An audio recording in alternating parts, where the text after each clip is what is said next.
Tim Tebow and the Denver Broncos are riding a Rocky Mountain high. Winners of 5 straight and 6 of their last 7 in dramatic fashion. Let's go!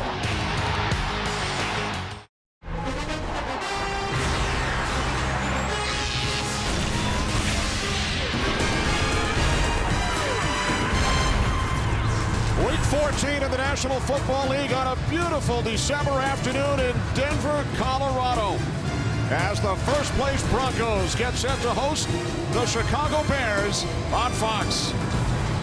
Good afternoon, everybody. Kenny Albert, along with Darryl Johnston and Tony Siragusa. The Denver Broncos have become must-see TV. Winners of 5 straight games, Darryl. They've won the last 3 after trailing in the 4th quarter. And you can't talk about the Denver Broncos without talking about Tim Tebow. You know, it doesn't really matter whether or not you like the way he plays the quarterback position. You have to respect him as a football player. His desire to be the best, his will to win has become infectious on this Broncos team. Watch the defense. Champ Bailey and Brian Dawkins will be on the sideline watching him lead this Bronco offense. And on the other side, the Chicago Bears in desperate need of a victory. They started the season 7-3, but have lost both games after losing quarterback Jay Cutler. And Caleb Haney has been the quarterback for those 2 starts. He's taken a lot of heat, but he hasn't gotten very much help. How many times have we seen the Chicago Bears win a game with their defense taking the ball away and scoring a touchdown? Or Devin Hester on a big return, that offensive line taking control of the line of scrimmage in the run game. Those 3 areas have to step up today and give Caleb Haney some help. Darryl, time now for the logistics of the game, brought to you by UPS My Choice. Sign up now at ups.com/My Choice to get home delivery that fits your life. Well, lost in Tebow mania as the Denver Bronco defense is playing very well. It's this group that allows them to play this offensive style, and the Chicago Bears have to get off to a quick start. Caleb Haney said we have to have a sense of urgency at the start of the game. Downstairs to the Goose, Tony Siragusa caught up earlier with Tim Tebow. So Darryl and I were having a discussion whether you're a quarterback with a defensive mentality or you're a linebacker playing quarterback. Just a football player.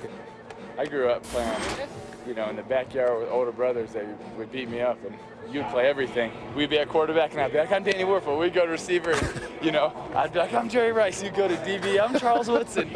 He's still playing in the league, More from Goose coming up, but first, today's NFL Mobile Moment, presented by Verizon.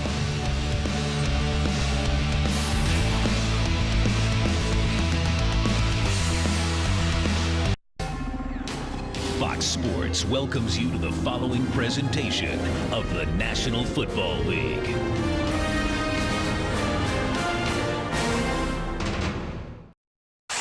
.52 degrees and sunny here in Denver as we head down to the field. And Tony Siragusa. Thanks, Kenny. Tebow mania has swept the nation. But I can't lie to you, coming here to Denver this week, I wasn't sold until I got a chance to meet Tim Tebow. I'm going to tell you a little something about this kid. He's tough, he's positive, he's full of energy, he loves to hit people, and when you talk to the guys on his defense, he's got a screw loose, which is my favorite attribute. From one guy with a screw loose to another, you just gotta love the way this kid Tim Tebow plays the game.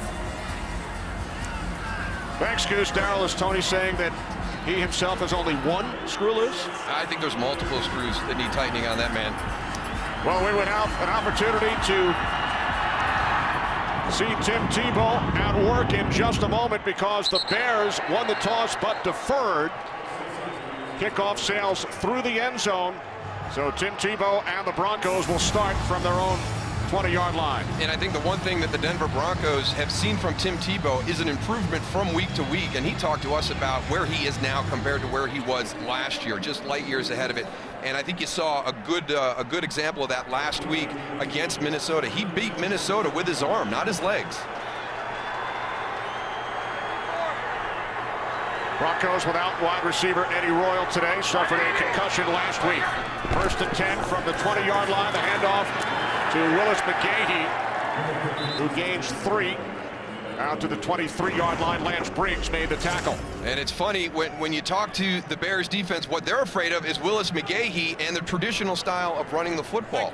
This Broncos offensive line is one of 5 starting 5 groups that's been together all season long. They're very good. this is going to be a game not based on how well the option functions. That's a complementary piece, but how well they block in the traditional run game. McGahee closing in on 900 yards for the season. Tebow out of the shotgun, hands it off to McGahee once again. No gain as he's wrapped up by Nick Roach.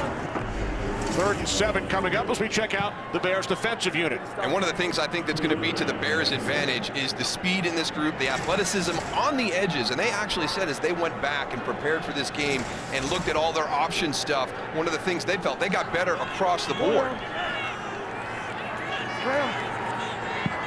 3 wide receivers set for the Broncos. 3rd down and 7. Denver must get to the 30 for 1st down. Tebow in trouble, and he is down back at the 21-yard line. I'll tell you what, Darryl, that defensive line did a great job with not only their pass rush, but squeezing the pocket. I mean, they haven't stopped yet. They still want to squeeze that pocket if you look at them. One thing we got to keep our eyes on is that defensive lineman and how they go and rush Tim Tebow. You watch right here, you see the 4 down linemen. They come. Now watch how none of them get out of their lanes. There's nowhere for Tebow to go. That's how they're going to go get sacks. That's how they can go and keep Tim Tebow under control today.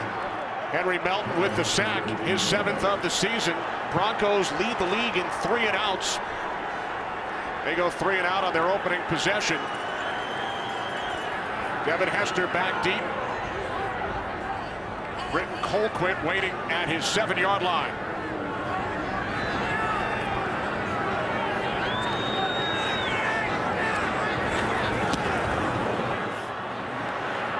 Fair catch is called for by Hester at the 41, setting up terrific field position for Caleb Haney and the Bears. Early scores, Saints leading the Titans by 5 at the 2-minute warning. How about the Falcons? They have come all the way back, Darryl, from a 23-7 deficit down in Charlotte. A couple of big comebacks in these early games. Detroit jumped out to a 21-0 lead. The Minnesota Vikings come back to within 1 touchdown. And the Houston Texans in come from behind fashion. They trailed 19-10. Houston will clinch the division if the Saints hang on and defeat the Tennessee Titans.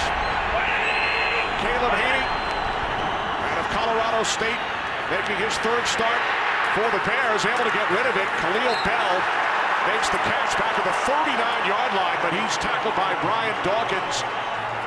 Loss of a yard on the play. We talked about getting off to a quick start for this Bears offense. Pretty lethargic in the 1st quarter. The last couple of games, Marion Barber is going to be your featured back today, but we will see Khalil Bell in a supplemental role. Maybe a different style of blocking for these guys up front. Maybe not so much of the down block and pull around to get on the edge that is Matt Forte's strength, but maybe some more zone blocking for a one-cut move for Marion Barber and Khalil Bell. So no Jay Cutler, no Matt Forte. 2nd down and 11. The handoff to Barber. And the former Cowboy takes it up to the 44-yard line. Gain of 4. Marcus Thomas made the tackle. Oh, this is a defense that was not happy with their performance last week. They gave up career highs to Christian Ponder, the quarterback, Toby Gerhart, the running back, and Percy Harvin, the wide receiver for the Minnesota Vikings.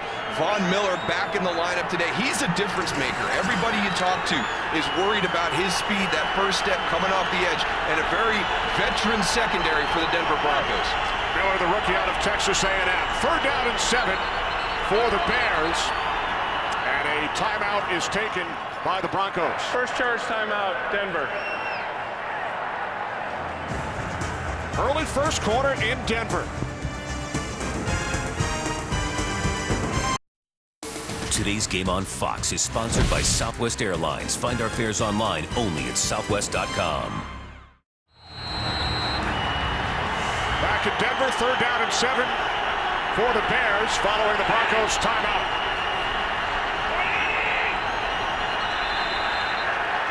False start, number 67, offense, 5-yard penalty, 3rd down. Right guard Chris Spencer. The Denver Broncos putting a bunch of speed to the right-hand side of that Chicago offense. They've got all their linebackers walked over there. You take a look, here they are. And then you got your big defensive end, Jason Hunter, standing up. So there's that speed front that Chicago's worried about. They're going to slide their protections all the way to that side. 3rd down and 12 following the penalty.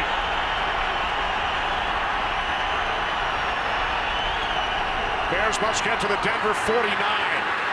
Haney steps up, dumps it off, and Khalil Bell is tackled at midfield. Looks to be just short. That's a great individual effort by Khalil Bell to put the Bears in a position to make a decision whether you want to go for it here on 4th and short. He should have been tackled 2 or 3 yards short of that marker, but it was his effort that got him close. Lovie Smith sending out his punting unit. Adam Podlish. Quan Cosby back deep for the Broncos.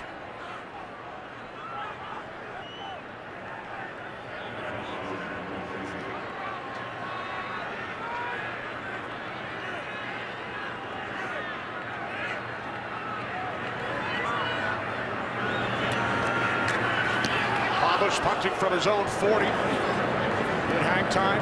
Fair catch called for at the 15-yard line by Cosby.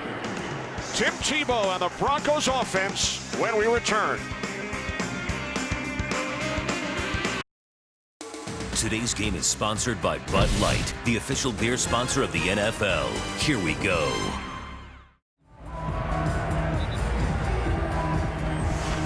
Both teams went 3 and out on their opening drives. In fact, coming into this game, they were 1 and 2 in the league as far as 3 and out series this season. Well, this is going to be a big field position game, and you've got that decision maybe to go for it on the 4th and short, but Lovie Smith is not going to be aggressive this early in the game. Play the field position game, make the Broncos drive the length of the field. From the 15-yard line, after Tebow faked the handoff to McGahee, he is brought down back at the 11. Loss of 4 with Israel Adonijah leading the way.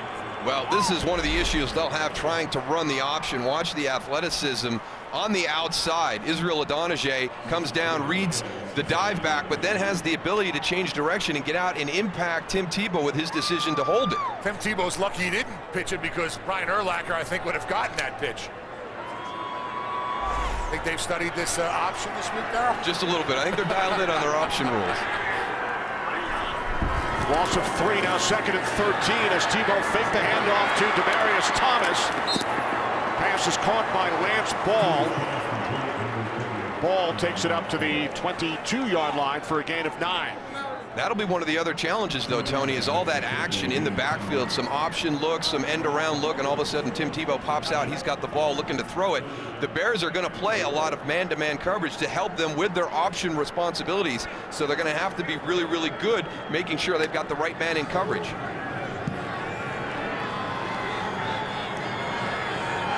Three wide receivers set, 3rd down and 4.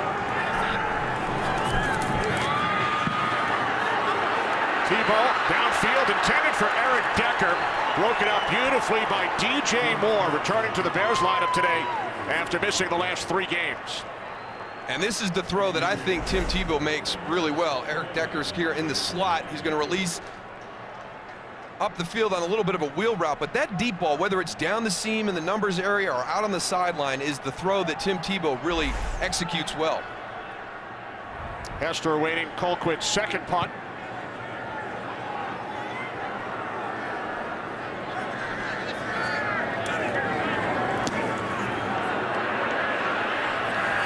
Terrific kick by Colquitt, and a fair catch back at the 25-yard line. Caleb Haney and the Bears offense back to work in a moment. Today's game is sponsored by the Ford F-150, the only truck available with EcoBoost. By K Jewelers, every kiss begins with K. And by Nationwide Insurance, Nationwide is on your side. On a beautiful Sunday afternoon in Denver, Colorado. And jerseys don't rip very easy right there, but they're patching that one up. Bears start from their own 25-yard line. Marion Barber takes it up the middle. He is brought down by Marcus Thomas. So Barber starting today. Darryl for the injured Matt Forte. And I think we'll see a different style of run called here for the Chicago Bears. They'll use Khalil Bell maybe to get to the outside on the edge. Where the way we've seen Matt Forte, Marion Barber is going to be inside between the tackles. He's a very, very physical runner. Tries to run you over every time he gets the ball. 6 years at Dallas, a Pro Bowler back in 2007. 2nd down and 5, Hester in motion. Again, it's Barber. running hard. Brian Dawkins drags him down, but not before Barber gains 8 more yards on a Bears first down. And this is what I mean when I say you may see more of a zone style. You're going to see Marion Barber come in and then just cut right up the field. It's a one cut and go. You're going to challenge this defensive front of the Broncos to move themselves down the line of scrimmage. They're going to run down the line of scrimmage. You're going to get that one cut, and if somebody's not in their gap, Marion Barber is going to be through to the second level. 3 wide receivers, new set of downs from the 38-yard line. It's Barber again. Third straight handoff to Barber, and he is cut down by the right corner, Andre Goodman. No gain on the play. Good run support by Andre Goodman right there, because you're going to bounce the ball all the way to the outside. If everybody has their gaps controlled, the ball has to bounce all the way outside. You see Roy Williams coming down in on the crack. Now it looks like it's going to be good out on the perimeter, but here comes Andre Goodman, and this is a nice tackle on a big physical runner. Come in low, take his legs out from underneath him. Goodman, the 10-year vet, had a huge pick in the final minutes in Minnesota last week, which set up the game-winning field goal for Denver. Haney down, back at the 28-yard line. DJ Williams, his 4th sack of the season, loss of 9. Well, we've got Roberto Garza and Marion Barber talking after the play, so obviously a breakdown in protection. You know, who's got number 55 coming through the gap? And it's a tough job for Marion Barber, because when you've got a linebacker coming through the gap and your quarterback is under center, you're asking your running back to do a tough duty to get down there and get in front of him. We usually hard call that. The guard will come down, take that backer coming through the inside gap. The running back adjusts to the defensive tackle. Hester takes the snap and hands it off to Barber. And the Bears forced a punt for the second time. It was Earl Bennett who took that snap, and then the handoff to Marion Barber. So Adam Podlesh out to punt for the second time. So the big play, the sack by DJ Williams. Remember, Haney was sacked 7 times last week by the Chiefs. Yeah, a group that only had 13 sacks all season long coming into the game had 7.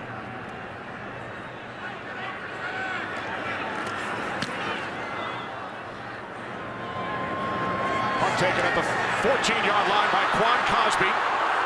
Out across the 25, a penalty marker at the end of the play.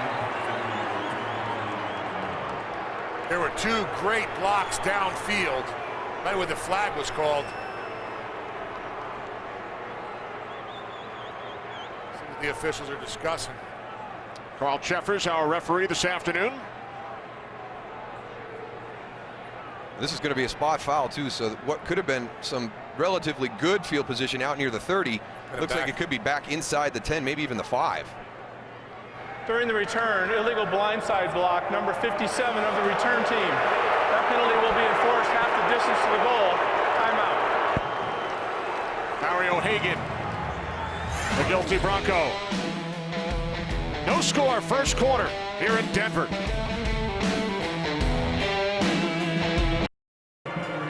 I think John Fox is still saying that he doesn't agree with that call, that it wasn't a penalty, but by rule, when you're moving back towards your own end zone, you cannot blindside block the opponent.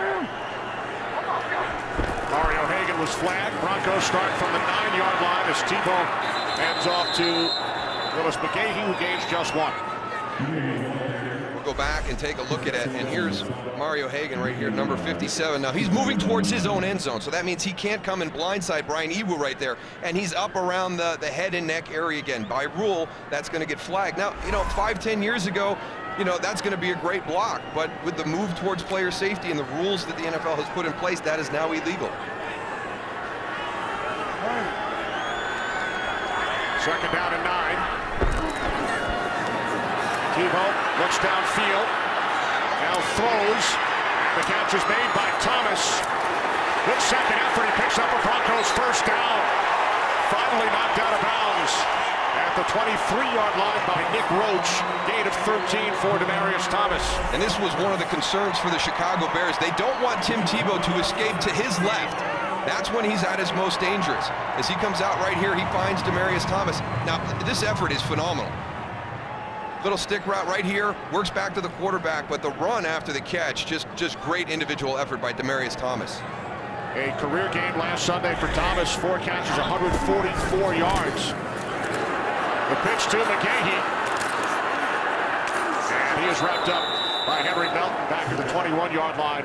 Loss of a yard. Well, the one thing that kills the option goose is team speed. Oh, man, I'll tell you what. If you watch, he pitches the ball. He's wide open outside, but watch how fast they close. He's going to go to his left right here. Or his right, our left. Here comes the option. He pitches it. Now he's wide open, but look at these guys running to the ball. Henry Melton just makes a great play, and that's just effort. That's what you get out of the Chicago Bears defense. They're going to run to the ball for 4 quarters. Second down and 11. Off the play fake to Lance Ball. Tebow moving to his left. Throws it away. Pass was high in the vicinity of both Decker and Thomas.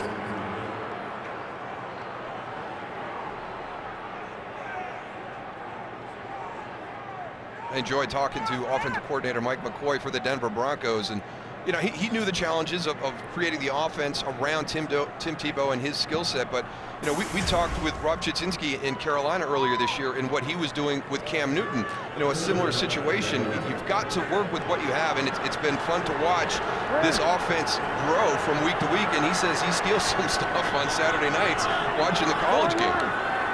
Play clock winding down, and the Broncos unable to get the snap away in time. Delay of game, offense, 5-yard penalty, 3rd down. That was funny watching those linebackers up on the line of scrimmage. Looked like they were coming on a blitz. When that clock goes down to 3-2, you know as soon as he yells hut, you get a little bit of a jump. See the 2 linebackers right here, Urlacher. Look at those signals, huh? Hits with forearm, gonna move back. They're down at 16. Tebow with loads of time. Now moves to his left. And finding one downfield. Now he throws. Pass is bobbled and caught for a first down by Matt Willis at the 39-yard line. 14-yard completion. Well, you can have a plan coming into a game, but you still have to execute that plan. And we talked with Julius Peppers, and he said the one thing we can't allow to happen is for Tim Tebow to move to his left, and it's happened 3 times on this drive. And with a guy like Tim Tebow as your quarterback, you've got to continue to move. Look at everybody. Everybody was actually on the opposite side of the field with their route design, and they work all the way to the other side of the field, find that open window, get in the line of sight of your quarterback. I'll tell you what, those offensive linemen are doing a great job of staying with their blocks to give Tim Tebow plenty of time back there to see his receivers downfield. Now McGahee on first down out to the 42. Gain of 3. Very impressive what Willis McGahee has done and what he's really meant to this offense. And it was the #1 concern of the Chicago Bears. I mean, he's had a great season at this stage of his career. And you know, I think the wrinkle, the option, what you have to worry about, you start playing it a different way. You're a little bit soft, and then all of a sudden, that offensive line comes off with a big surge, and Willis McGahee's running right at you. On second down, off the fake to McGahee. Tebow going deep for Decker. With Charles Tillman on the coverage, there's a flag back at the 30-yard line. Personal foul, roughing the passer, number 55. Defense, 15-yard penalty, automatic, first down. Lance Briggs. Yeah, and he's up in the helmet area on Tim Tebow.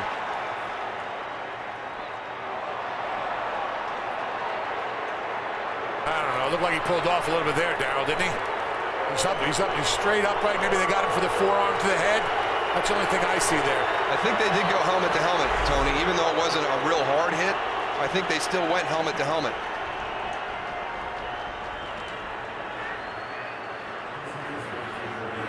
So the Broncos, thanks to the penalty, now in Bears territory for the first time today. McGahee turns the corner and is forced out of bounds just inside the 40 at the 39-yard line by Tim Jennings. A gain of 4. And this is the challenge for Chicago's defense. You're playing against this unconventional offense, and you're worried about all these different things. And Rod Marinelli's group has also got to be ready to just play this traditional style. You know, you've got a quarterback who's unique. You've got some plays that you've worked on all week long. But just remember, this Denver team can run the ball effectively with two backs. Broncos empty the backfield. Jeremiah Johnson split out to the right. Tebow on 2nd and 6, this time moving to his right. And he overthrows the tight end, Daniel Phelps. Well, that's what you talked about, Darryl. They want to get him moving to his right, not to his left. And if you look at the difference in the ball that was thrown, wasn't even close. Take a look. He's moving to his right. He's got to throw across his body, doesn't get his feet set, and the ball just floats right over the top. And that's what Julius Peppers told us last night, Goose. We're going to try and force Tebow to move to his right. Empty backfield once again, 3rd down and 6. Tebow steps up now, backpedals, moving to his left, under pressure. And it is picked off. If Charles Tillman was able to get both feet down in bounds. What an unbelievable job by Tillman to keep his feet in bounds and secure the catch. Look at this catch right here. Gets both feet down, looks, flips over, makes sure, and secures the ball. Great job by Tillman. First pick thrown by Tebow in the last 6 games. 29th career interception for Charles Tillman, his 2nd this year. Tebow had got 103 pass attempts without throwing an interception. Marion Barber on 1st down out to the 27, gain of 3. Well, this is a great job by Charles Tillman working the sideline. You see the elevation to go up and catch the ball, but then to get both feet down like Tony talked about. And Matthew Willis, he's got to stay alive on the outside. Tim Tebow wasn't trying to throw that away. He was putting it in an area for him to have the opportunity to go catch it.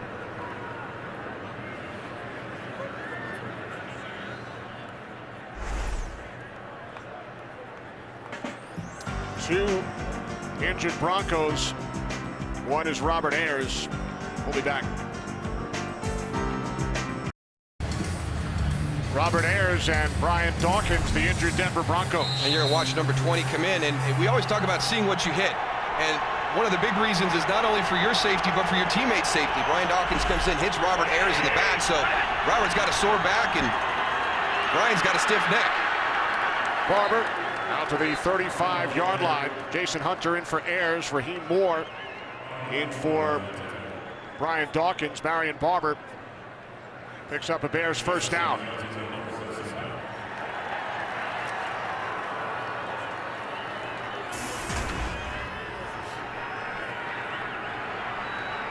Going with the ground game with 7 rushes, 3 passes.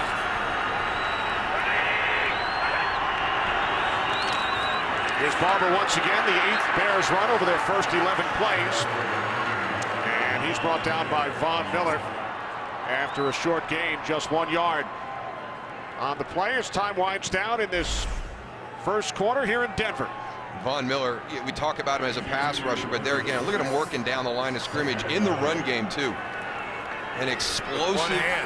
Yeah, imagine if he didn't have the club on. This last week's game with the broken right thumb. Excited to be back in the lineup today. 2nd down and 8. Split backs, 3 wide receivers. Haney from the shotgun, gets rid of it quickly, and the catch is made by Johnny Knox. But the 13-year vet, Champ Bailey, is right there. Force Knox out of bounds. No gain on the play. You get off coverage like that, you're going to throw that little screen, but look how technically sound Champ Bailey is. As he breaks on the ball, he comes up, he comes to balance, squares up the receiver, drives him out of bounds. That's textbook.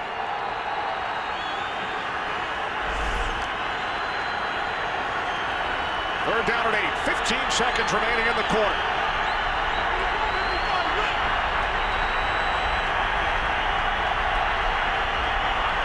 Bears must get to the 45 for a 1st down. And they are unable to, as Haney's pass is off the hands of Knox. Champ Bailey on the coverage. Working the outside man-to-man coverage on the deep in route. He's got his separation right there. And here's Von Miller on the edge working against Lance Lewis, who gave up 5 sacks, 5 of the 7 sacks last week against Minnesota. So the Bears cannot capitalize on the Tillman interception. Adam Podlesh punting for the 3rd time this quarter. Taken out to 19 by Cosby. 10-yard return out to the 29. Long snapper Chris Massey made the tackle. So the Broncos and Bears are scoreless after 1 here in Denver.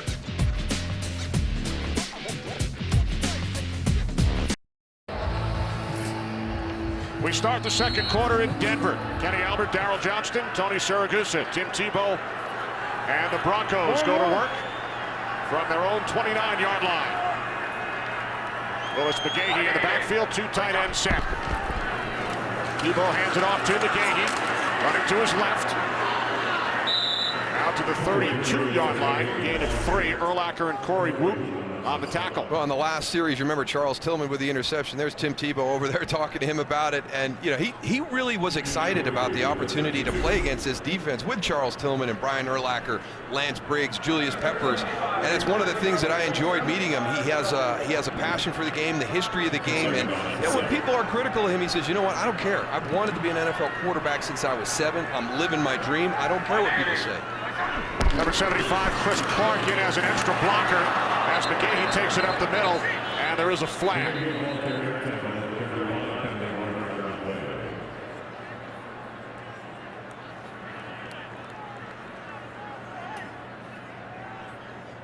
Illegal formation, offense, 5-yard penalty, 2nd down. And one of the things that Tim, and he knows that this is true from John Fox, he has to show improvement in the passing game. And you can see right here over the last 4 games, you know, how he has improved from week to week. I like to have a portfolio like that, huh, Darryl? Yeah, especially during this economy. Yeah. Give me 50 shares of Tebow. Season high, 202 yards last week in Minnesota. Penalty forces the Broncos back 5 yards. Now 2nd down and 12 as Tebow spins and then is taken down at the 24-yard line by Julius Peppers. Once again, like we saw in that first series, that defensive line does a really good job of keeping it nice and tight. Watch these guys coming off the line of scrimmage. They're going, they're pressing, there's nowhere for him to run, and then Julius Peppers does a really good job of falling back into the inside and reaching those big arms and playing basketball right around Tim Tebow and wrapping him up. Former starter, North Carolina Goose, 9th sack this season, 98th of Peppers' career. 3rd down and 15. Tebow takes off, needs to get to the 39-yard line, and it will depend on the spot. He's got it, according to the spot.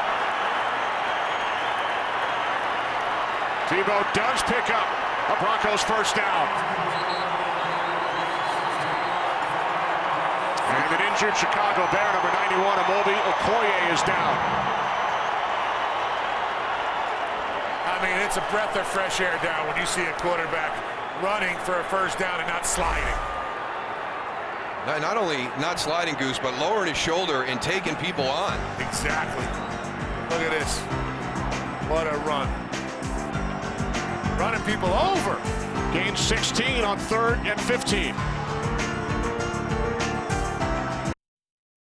Today's game is sponsored by Frost Brewed Coors Light, the world's most refreshing beer. By the Droid Razor, thin is no longer frail, only at Verizon. And by the 2012 Jeep Grand Cherokee. Back in Denver, there's Amobi Okoye, who was injured on the last play. Julius Peppers with his helmet off on the sidelines. Chris Clark in as an extra blocker for the Broncos. Once again, number 75, the handoff to McGahee. Up the middle for a gain of 2 after that 16-yard run for a 1st down by Tim Tebow. And we talked at the top that Tim Tebow has not only generated excitement on the offensive side of the ball, but also the defensive side of the ball. There's Mario Hagan, 9th year. There's Champ Bailey, 13th year, up on the sideline, you know, watching him lead this offense. Now, I never made it to my 13th year, but I can tell you in my 9th year, I was sitting down on the bench drinking some water in between series. But they want to see what he's going to do. They love his competitive spirit. 2nd and 8. Tebow moving to his left. Now goes the other way. Tries to make something out of nothing. Stephen Pyatt makes the tackle as Tebow got back to the original line of scrimmage. But it was Chauncey Davis who blew up the play. Number 94, the defensive end. He's going to see Eric Decker coming across. They're going to get out on that bootleg. He reads it and gets back upfield, forces Tim Tebow back to the inside. And then actually goes down, makes the tackle. He's got Brian Urlacher running all over the place, driving him crazy.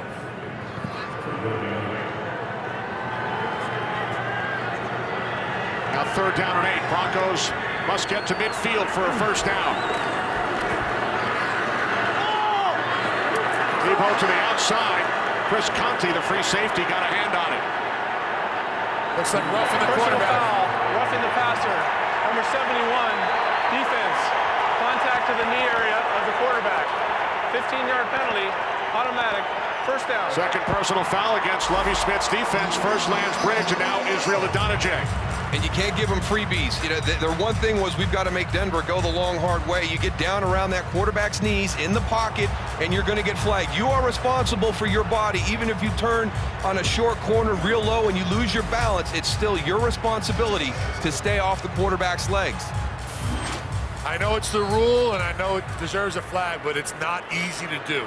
When you're a defensive lineman and you're rushing the quarterback, and you got a guy trying to keep you away, you throw your body, you do whatever it takes to go and get to him, and sometimes you're going to get a flag, and sometimes you aren't. You can't let it affect what you're doing out there. Low snap. The toss to Johnson.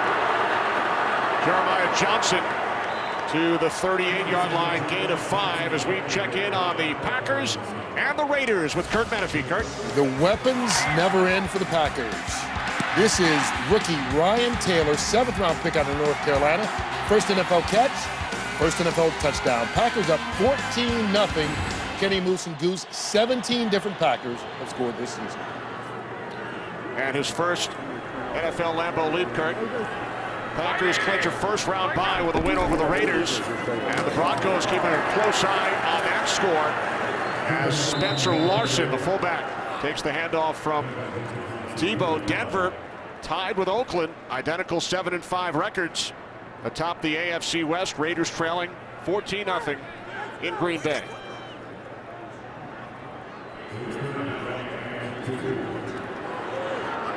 What a job John Fox has done this season after a 1-4 start. Outstanding, what he's been able to accomplish. And remember the lockout. I mean, they did not have an opportunity to get together as a staff and players during the course of the offseason. And that's why, you know, one of the reasons you're out to a 1-4 start, everything was brand new. Here's Tebow. He picks up a first down and more. On 3rd down and 2, Tebow takes it down to the 25-yard line for a gain of 9. Just nice complementary plays in the run offense here for the Denver Broncos. We saw the quick toss a couple of plays ago. Now you come back and you run that same action. Look at Lance Briggs clear out, vacates that area, gets Zane Beadles up inside on Brian Urlacher, and Tim Tebow jumps in right behind him.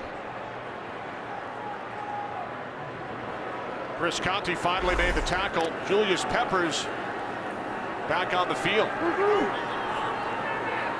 There's some more of his fans on the sideline standing up watching there, like we talked about earlier. From the 25 on first down, McGahee stays at his feet and leads forward to the 19-yard line. Gain of 6. Lance Briggs finally brought him down. And here's an example of when you see this formation, automatically as a Bear defender, you've got to think option. You've got shotgun run, 2 guys in the backfield.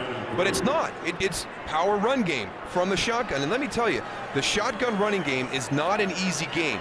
It's very difficult. And one of the things that Denver has been able to do is incorporate a power run game from a shotgun look to complement that little change of pace with their option.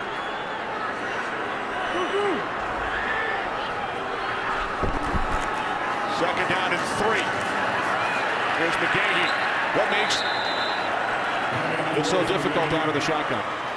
I just think when you're doing shotgun run, you're coming from a stagnant spot. We've seen other teams around the NFL try to do it. When you talk to offensive coaches, it's very, very difficult. You know, a lot of times your offensive linemen are in 2-point stances because you're trying to give that pass look. The benefit with the Denver Broncos is they're able to get down in 3-point stances because you're worried about option. You're not worried about pass. So it gives them an advantage in their blocking against the front. New set of downs for the Broncos. They are in the red zone from the Bears' 15-yard line. Off the fake to McGahee.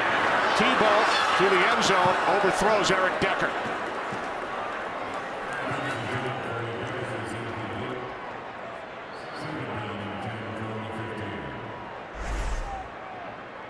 This one just sailed on Tim Tebow here, off the play action.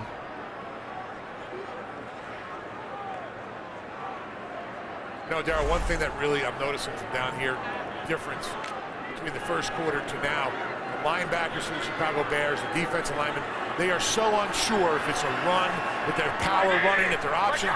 Right now, they're not attacking the way that we did see earlier in the game. Right now, they're so confused by all the misdirection and all the different plays that this Broncos team has that it's slowed them down. And that's one of the things that you have to battle against. I think the Julius Peppers, that was his biggest concern, and you watch it on film, and especially last week when there was really only a couple of option-style plays used against Minnesota. But you have to, you're concerned about it. It impacts the way you're playing. And I agree with you, Tony. Now all of a sudden you're a little bit heavier on your heels. You're worried about moving side to side. You're guessing. Yeah. Third down and 6 from the Bears 11. Tebow looking for Lance Ball. Incomplete. Henry Melton on the coverage. Broncos will send out the field goal unit. Henry Melton does a nice job here recognizing screen and getting out to make sure this isn't complete. Now here's Julius Peppers on the other side. Yeah, that should have been a holding call on this one. He just tackles him to the ground. Really surprised that he didn't get this. Take a look at the top of your screen. Peppers comes around the corner. And Ryan Claddy, I wonder if he's going to get a tackle for him. So here's Matt Prater, who hit 2 huge field goals in the final minutes in Minnesota last Sunday. One tied the game, and then he won it with no time remaining. Second charge timeout, Denver. So the Broncos take their second timeout. 29-yard attempt when we return. Keep an eye on your play clock right here, and Chris Cooper, your right guard. Now he's going to be in charge of watching that clock because your center can't see it, but he also has to understand the situation. It's a 29-yard field goal. Let the clock run out. We'll kick the 34. Don't burn that timeout. John Fox was not happy. Broncos had used their first timeout earlier. 28-yard attempt. Matt Prater, and it is blocked. Julius Peppers. How many times have we seen that throughout his career? And how many times has John Fox seen it as Peppers' coach in Carolina? That's a jump ball. He's one of the more unique athletes in the NFL.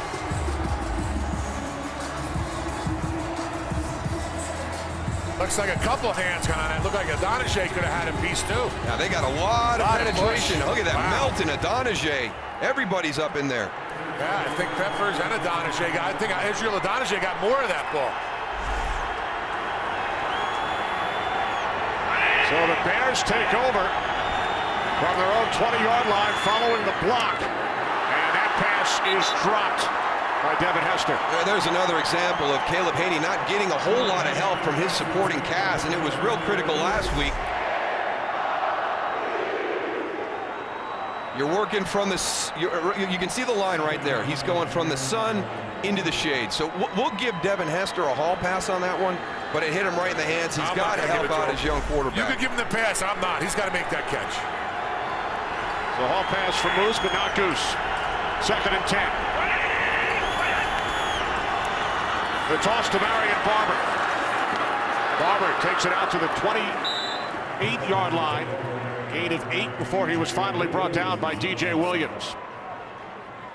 And this is a play that's a staple of the Bears running game when you've got Matt Forte in there. And that's good execution right there with Marion Barber. That's not his strength as a running back. But that was a good job getting out on the perimeter, getting some big yards. Is it because he's not as patient now as a running back? Yeah, I think it is. When he hits that line of scrimmage, he wants to go. And on that particular play, when you got to get to the outside, you got to be patient and wait for your blocks to be set up, correct? He's a downhill runner, Goose. Okay. Penalty markers prior to the snap. Start, number 60, offense, 5-yard penalty, 3rd down. Second false start of the game by the right side of the Bears offensive line. Well, you got number 58 lined up outside yet, and everybody all week long has told you about how explosive he is off the line of scrimmage. Good to see both Ryan Dawkins and Robert Ayers back in for the Broncos. Both shaken up earlier. Now 3rd down and 7 following the penalty. Bears must get to the 30 for a first down. Haney under pressure. Down he goes. Back at the 14-yard line. Again, it is DJ Williams, his 2nd sack today. Well, the reason you're going to get a sack is because you've got good coverage downfield by the Broncos. Good switch right there between Champ Bailey and Chris Harris in that man-to-man situation. Earl Bennett coming across. Brian Dawkins, a good job finding his way through the maze of players. And now you're so worried about Von Miller. You're going to free up DJ Williams into some one-on-one situations, and he's got 2 sacks already. 4th Bears possession, 4th Bears punt. Taken at the 33 by Quan Cosby. Cosby out to the 41-yard line, 8 on the return. Following the 52-yard punt. Terrific field position for Tebow and the Broncos following the sack by DJ Williams. Today's game is sponsored by Visa. More fans go with Visa.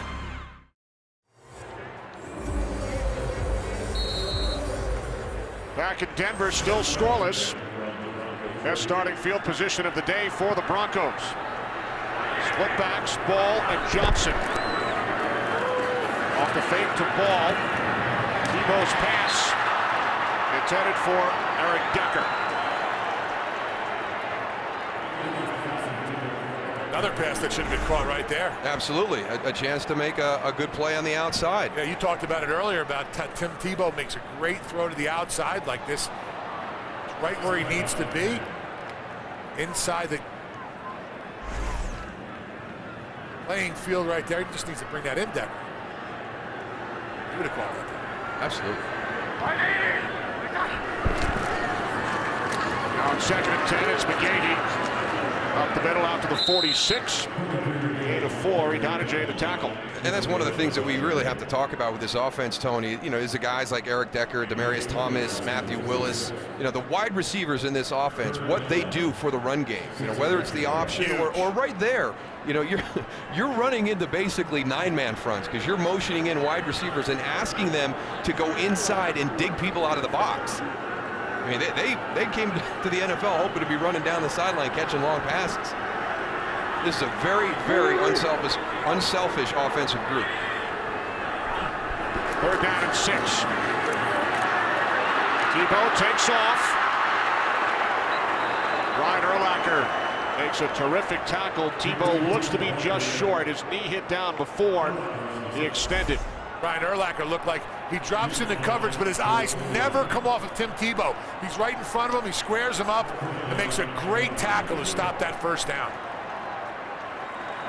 And again, you can see how important field position is in this game. This is the 2nd opportunity for each of these teams in a 4th and short situation, almost identical field position, both teams electing to punt.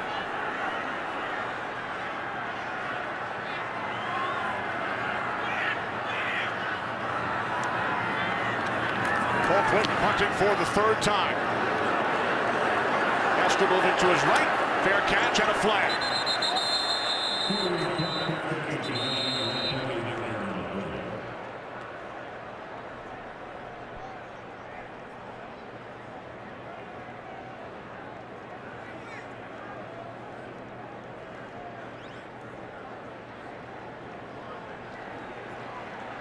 During the kick, holding number 33 of the return team. Half the distance to the goal. First down, Chicago. Timeout. Charles Tillman. Hands to the face and a little holding.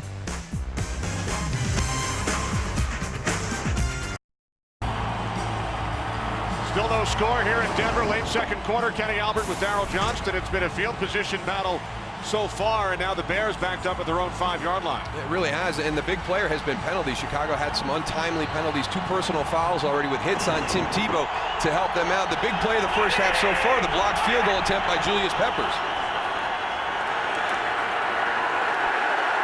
Khalil Bell bottled up by Von Miller.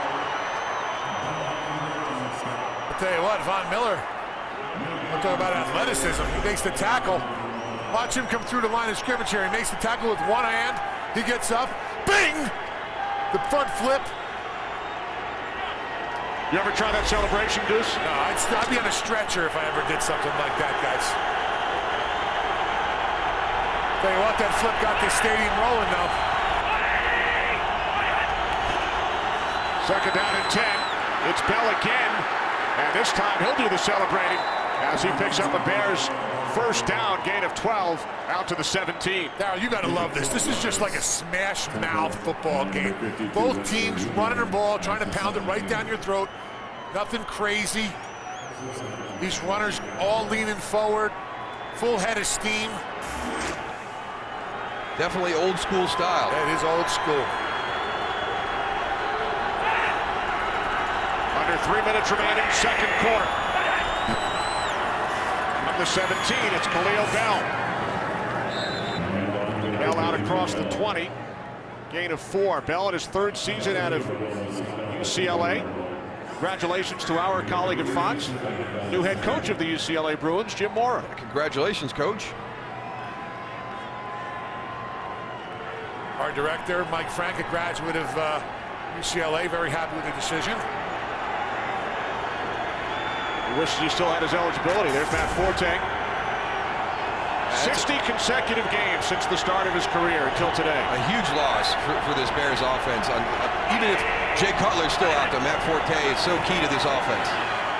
Second and 7, the slant is caught and taken for a first down by Khalil Bell out to the 33-yard line as we hit the 2-minute warning. 13-yard pass play. Bears are on the move. They started this drive at their own 5, scoreless in Denver. Brian Dawkins has gone into the locker room, so still some lingering effects from that hit he took in the first quarter.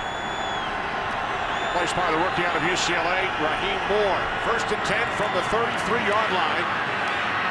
Haney to the near side of the catch is made for another Bears first down by Johnny Knox in Broncos territory. 19-yard pass play.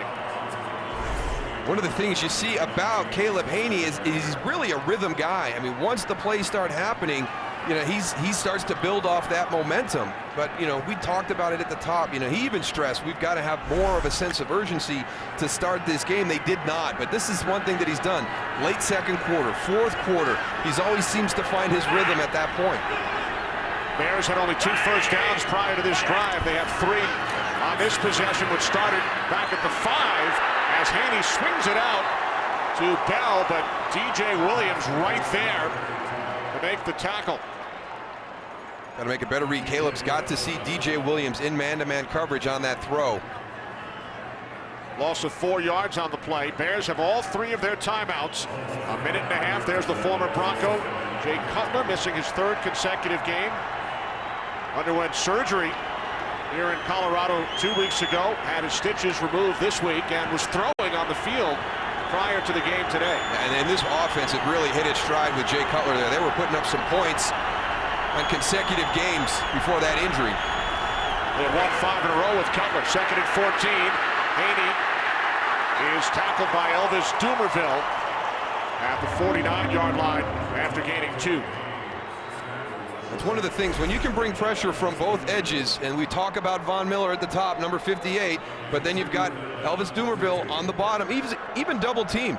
You know, you're trying to give a little chip there as Kellen Davis releases, but he's one of those guys, he's relentless with his pass rush. Bears finally use their first timeout. 3rd down and 13 upcoming for Chicago. For a preview of the Visa halftime report to Los Angeles, here's Kurt. All right, coming up on the Visa Halftime Report, we'll have scores and highlights from what has already been a crazy Week 14 in the NFL, including Tom Brady having words with his offensive coordinator on the sideline. And Green Bay tries to keep perfect. That's all coming up on the Visa Halftime. Boy, how relaxed did the other guys look with their feet up on the desk?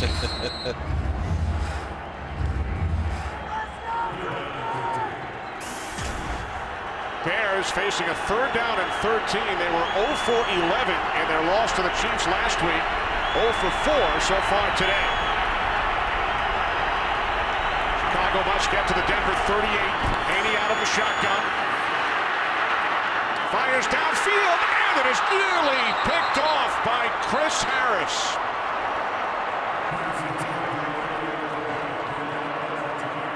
This is a very, very well-designed defensive scheme right here. DJ Williams is out here on the left. You think pressure, watch him peel off and pick up Khalil Bell. I think that Caleb Haney thought he was going to have a clean back into the flat, so now he's got to adjust and go downfield. Almost throws the interception to Chris Harris. In case Bear fans are wondering, that is not the Chris Harris who played for Chicago earlier this season. He is now in Detroit. This Chris Harris is a rookie out of Kansas. Podlesh punting for the 5th time. And it will take a Broncos bounce into the end zone. So Denver with 1 timeout, 37 seconds on the clock, will start from their own 20. This January, Fox returns to the Octagon with an incredible UFC Fight Night triple header. Some of the UFC's best fighters will battle for a shot at the title, headlined by former light heavyweight champ Rashad Evans and undefeated Phil Davis, plus 2 explosive middleweight bouts. The UFC Fight Night on Fox triple header will be live from Chicago, Saturday, January 28th at 8 Eastern, 5 Pacific, right here on Fox. Tebow with 45 yards in the air, 27 on the ground. 1 timeout, 37 seconds remaining in this scoreless first half. This is Lance Ball, and Ball picks up a first down out across the 32-yard line, and the Broncos will use their final timeout. Remember, they took their second on that field goal attempt, and then the field goal was blocked moments later. Well, when you're sitting at 0-0, you've got to have some good defensive plays, and here's our play of the first half. We had 3 Bears push the center of that pile. You had Henry Melton, Israel Adonijay, and Julius Peppers all push that center area and block the field goal attempt of the Denver Broncos to keep us scoreless. There has been one NFL game this season that was scoreless at the half. Giants and Patriots back on November 6th. And then they exploded in the second half. Giants won the game 24-20, but they were scoreless at halftime.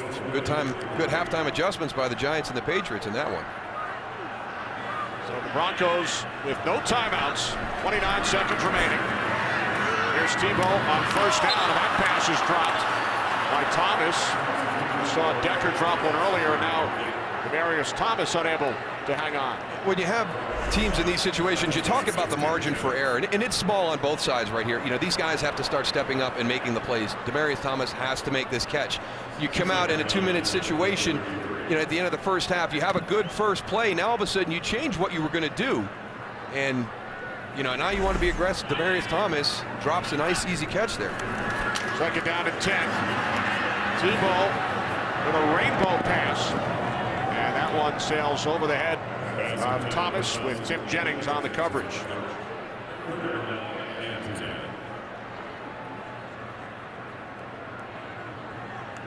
Broncos have won their last 5, 6 of 7.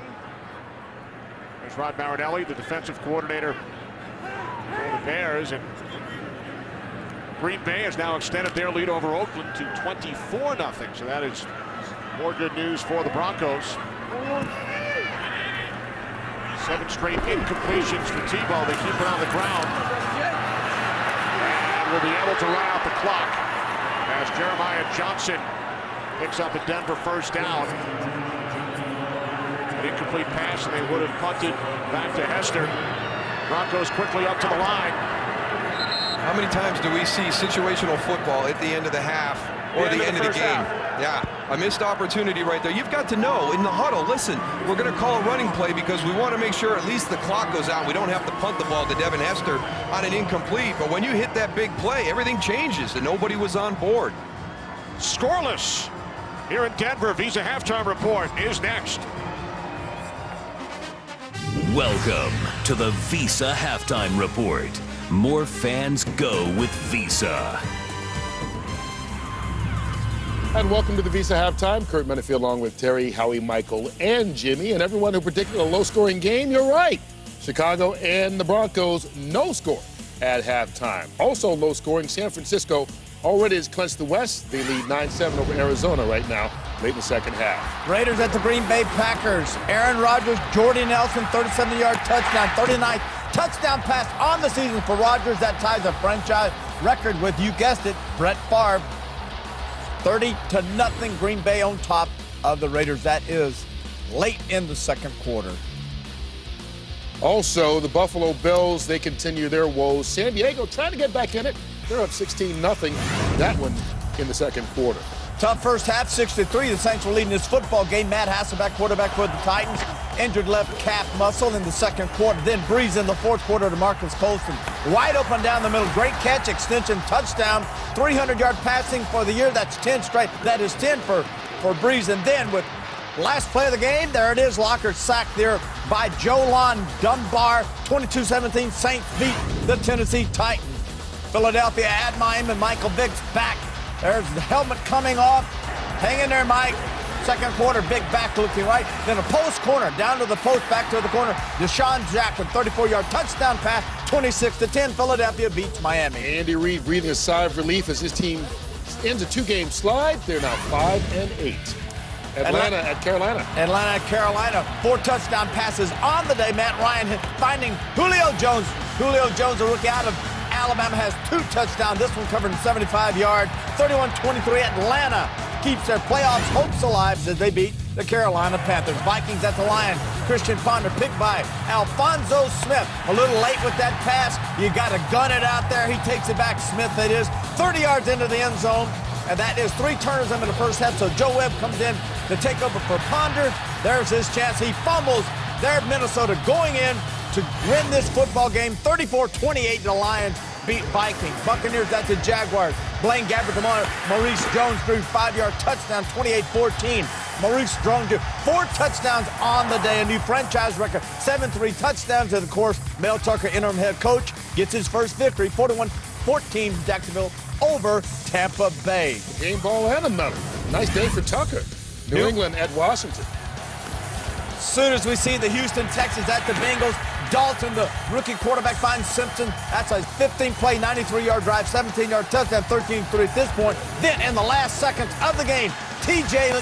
Yates drives the Houston Texans down, finds Kevin Walsh for 6-yard touchdown. Yates' mom loves it, 20-19. Houston wins the AFC South. Congratulations, Gary Kubiak and owner Bob McNair. And then Tom Brady to Ron Gronkowski, the tight end, 14 touchdowns reception on the year for a tight end. That is a new NFL record. Fourth quarter, Brady looking for Tyquan Underwood, intercepted in the end zone. Then he gets into it with his offensive coordinator, Bill O'Brien. They're having it out, getting into it.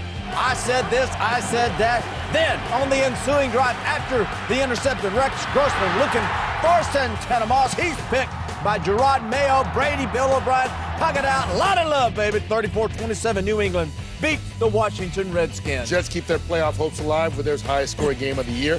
The Colts now 0-12. Get this, guys. They lost 12 games combined the previous 3 seasons. All right, Jimmy, let's get back to our game right now and Chicago and Denver. You know, the one thing that's been overlooked, I think, by so much publicity on Tim Tebow is just how good this Denver defense is. I mean, outstanding. They were able to hold Chicago to less than 100 yards total offense. They have not been able to convert on a third down. They're really struggling right now, and looks like it with Tebow. If it's tight at the end, Tebow can do it. This is a Tebow kind of game so far. It's also a Caleb Haney type of game so far. Maybe both teams could use a little of this. Early Doucette with a big touchdown for the Cardinals and earning our Visa team play of the half. Second half of your game is next.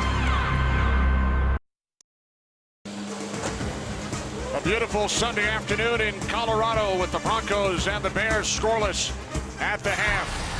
The NFL action continues next week on Fox. Many of you will see an NFC East matchup between the New York Giants and the Washington Redskins, or the defending Super Bowl champion Green Bay Packers travel to Kansas City.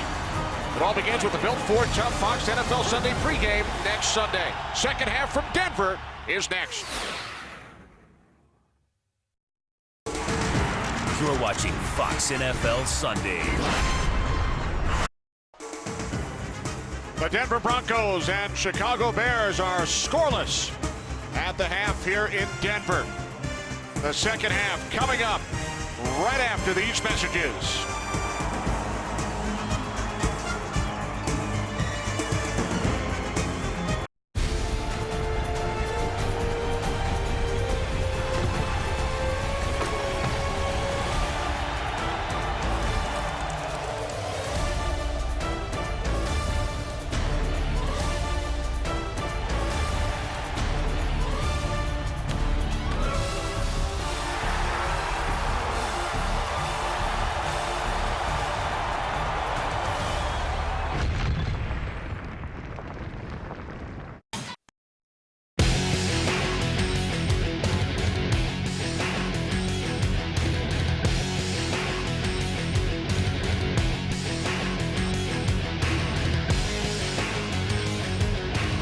The Broncos and Bears are scoreless as we get set for the third quarter. Darryl, the first half numbers.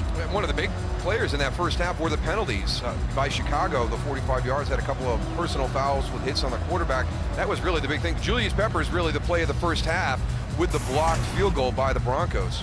Keep this at 0-0. Follow your favorite team all season long. Go to iTunes.com/NFL. Remember, the Bears won the opening toss. They deferred. So Chicago will receive the second half kickoff. Johnny Knox back deep for the Bears. Matt Prater, who had that 28-yard field goal attempt blocked, sends this one through the back of the end zone. So Caleb Haney and the Bears offense will start from their own 20-yard line. An offense, Darryl, that has not scored a touchdown now in 6 full quarters. And the third down problems continue. 0 for 11 last week against Kansas City. 0 for 5 in the first half today against the Denver Broncos. But we have seen some resurgence in some of the other areas, special teams with the big block. But I agree with the guys at the halftime show. This is turning into a Tim Tebow style of game. It's going to be tight down to the end, and he's done so well in those types of games so far this season. Broncos have won their last 5. Over the last 3, they trailed in the fourth quarter and came back to win. This game is scoreless as Marion Barber is tackled by DJ Williams, who had a tremendous first half. His head coach, John Fox, spoke with Goose moments ago. Tony? Well, when I talked to John coming out, he was really mad about, he thought that they had 1 second left and they could have took a shot at maybe kicking a field goal. One thing he says, we had our opportunities, but we dropped the ball. We got to get in field goal range. We got to get some points on the board, and we got to go and execute. Would have been a record-setting field goal, and that is not reviewable. Officials deem that the half came to an end. Pass off the hands of Marion Barber. 3rd down and 11 upcoming for Chicago. Kenny, also Brian Dawkins with a neck. He's very questionable for coming back. One of the things that Caleb Haney wanted to get better at this week, and he told everybody that he would be better, was his feel in the pocket. And he's got a little bit of pressure there, but he steps up. He's got to be able to deliver that throw to Marion Barber. It makes it so much easier. You're going to be 3rd and short probably in that situation. Now you're 3rd and 10 plus.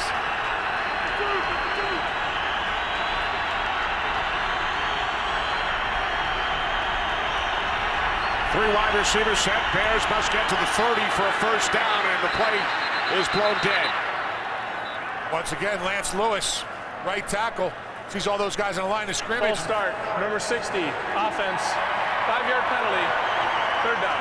He's so worried about getting his kick back to get in position to go and block the guy in front of him that he sees all those guys on the line of scrimmage. Watch right here, and he just leaves early. See how he kicks back real early? Worried about Von Miller. His second false start today, and Darryl, as you mentioned earlier, he allowed 5 of the 7 sacks last week against the Chiefs. 3rd down and 16 following the penalty. Haney steps up and throws. Pass intended for Johnny Knox, and there is another flag. Illegal use of hands to the face, number 73. That penalty's declined, 4th down. Left tackle Jamarcus Webb. John Fox declines the penalty. Bears will punt.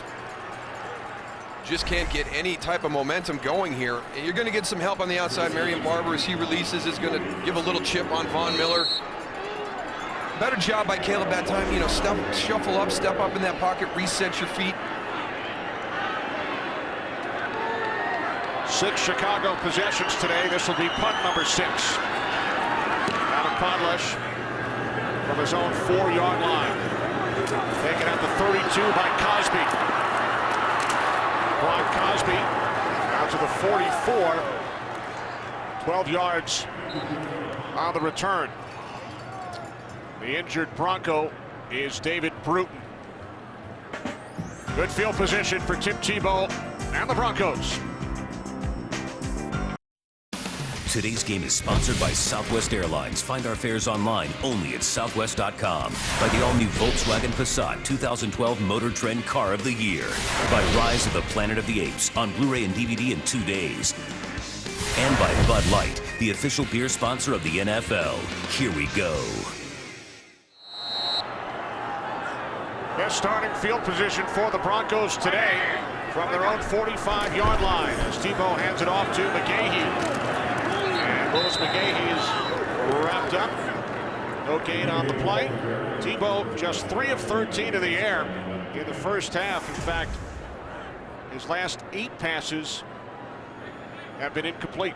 Yeah, but neither one of these quarterbacks got a whole lot of help. We had a lot of drops in that first half, especially near the end. So again, you know, when you're a young quarterback making your way in the league, you need help from your supporting cast, and a little bit let down for both the quarterbacks in the first half. On 2nd and 10, Tebow going deep for Thomas through his hands. There's another example right there. Demaryius Thomas has got to make that catch. That's exactly what John Fox was talking about going into halftime. Here's all the things that you got to worry about. Read keep, out to the backside, all that play action. You sneak Demaryius Thomas over the top. Tim Tebow throws a nice ball into the middle of the field. Just doesn't finish the play.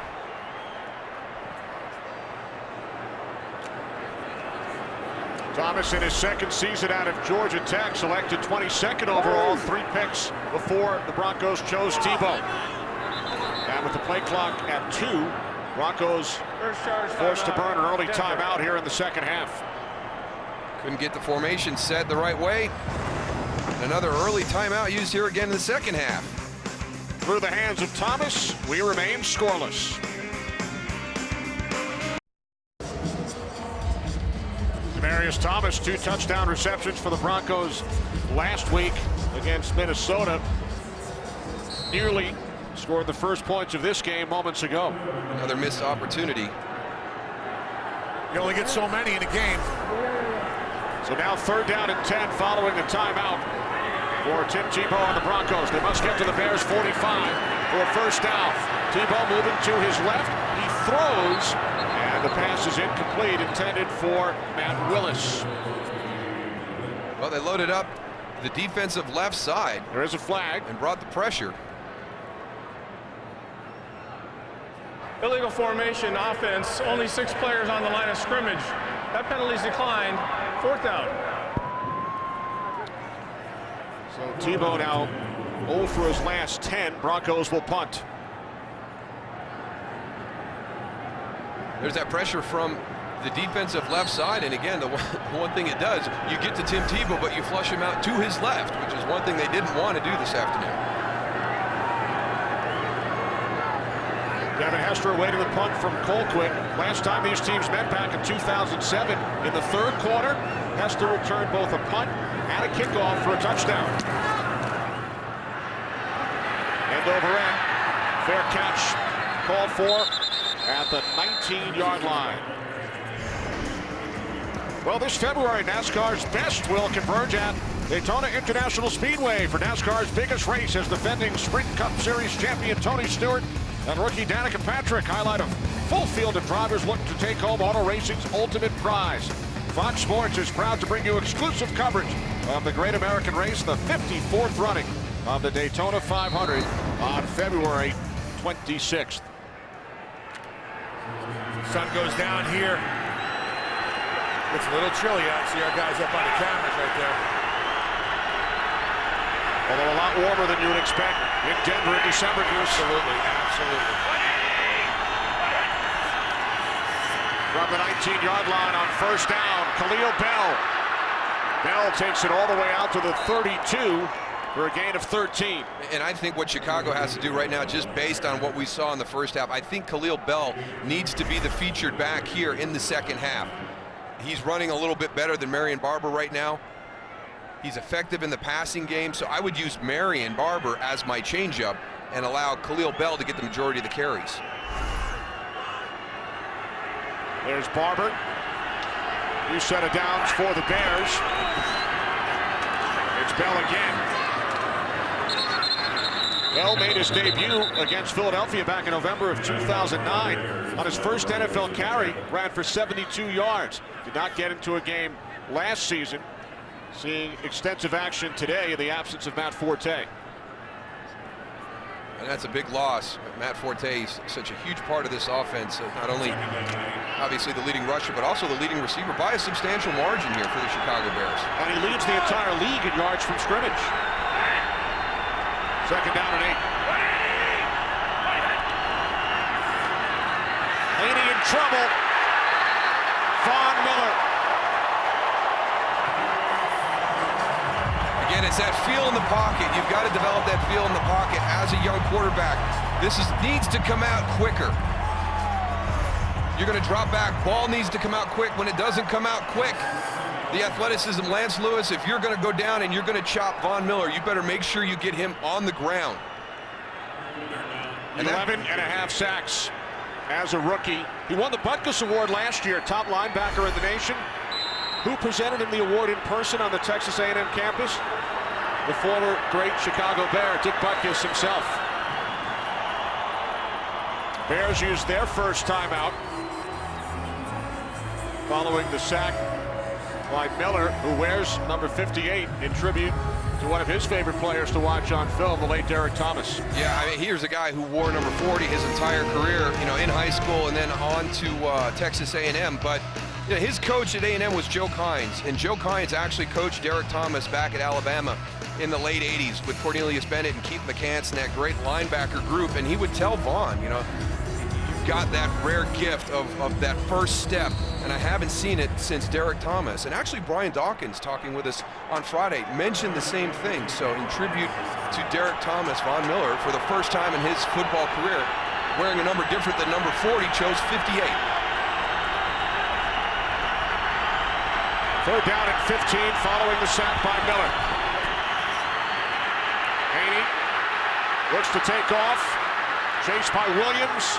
And DJ Williams, who's had a tremendous game, makes the tackle at the 35-yard line. So Haney gains 8. Bears send out the punting unit. DJ Williams has had an outstanding game. He's really been everywhere, you know, whether he's been in coverage, pressuring the passer. You can see right there, it's a great adjustment on his part. He's got Khalil Bell in coverage, but you know, be a football player. Keep your eyes up the field. Find that quarterback. Who's got the ball? Understand when you can leave your coverage and go make a play. Starting to sound like a broken record. 7 Bears possessions, 7 punts. Moving to his left, Cosby picks it up on the bounce. And it's hit hard at the 13-yard line by Patrick Trahan. Well, Caleb Haney told us if a possession ends with a kick, it's a good possession, but I think he meant a PAT at some point. Or a field goal. Or a field goal. John Elway, the Broncos Executive Vice President of Football Operations. Yeah, and he has been outspoken about the quarterback spot here with Tim Tebow. But I think he's watching the progression. I think that, you know, early on he saw the way the position was being played and he challenged him. You know, we need better production from the quarterback spot. Off the play fake to McGahee. Tebow gains 9 out to the 22. And it's just that one time that you give up your responsibility, Goose. I'll tell you what, if you just watch him, his eyes are always on the opposing team. Watch, he sees the ball, boom, he knows, I'm going to pull it out. There's nobody outside of Julius Peppers right now. I'm going to go and run for some yardage. Yeah, I had a hard time following the ball, and I thought Willis McGahee had it. So did Julius Peppers. Yeah. Good thing you're not doing play-by-play. Yeah. Tebow has it again. Julius Peppers says, no way. Got me the first time, kid. Fool me once. Shame on you. Fool me twice. Shame on me. He wasn't going to have that one happen this time. Watch him right here. He goes, he looks down, but he stays square to the line of scrimmage so he can come back out. Does a nice job of stripping the ball, too. You know, Goose, it's one of the things that most people can't do that, right? You know, you don't have a Julius Peppers on every team. No. I mean, he and Israel Adonijah, Israel in the first half, were doing a very, very effective job of being able to move down the line of scrimmage in those situations. On 3rd down and 1, it's McGahee. And he is tackled by Lance Briggs. Looks to be just short.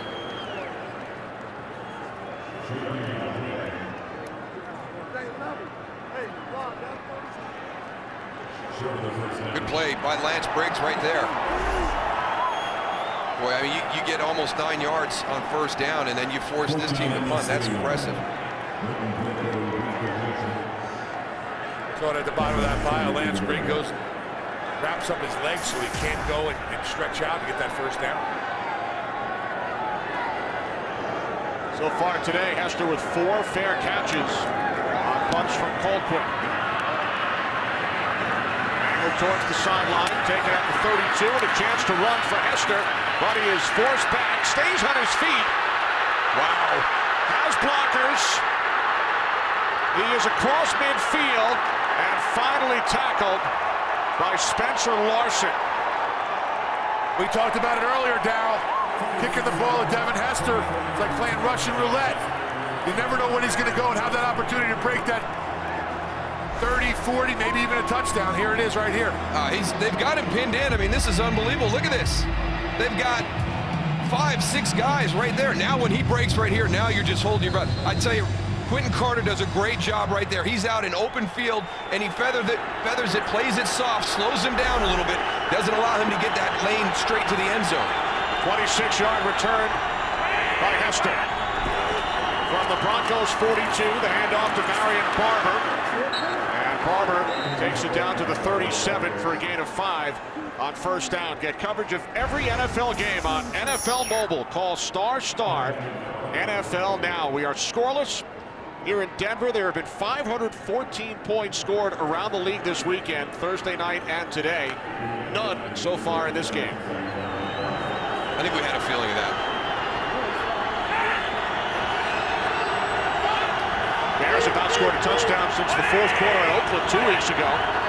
Fell to 3 points last week, nothing so far today. Barber, 1st down and more. Marion Barber finally tripped up at the 20, gain 17. We check in for a game break with Kurt.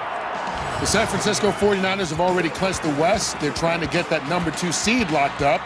Frank Gore, the franchise's all-time leading rusher, will help that out with a 37-yard touchdown, and they extend their lead over the Cardinals 19-7 in the 3rd quarter. Kenny Moose and Goose.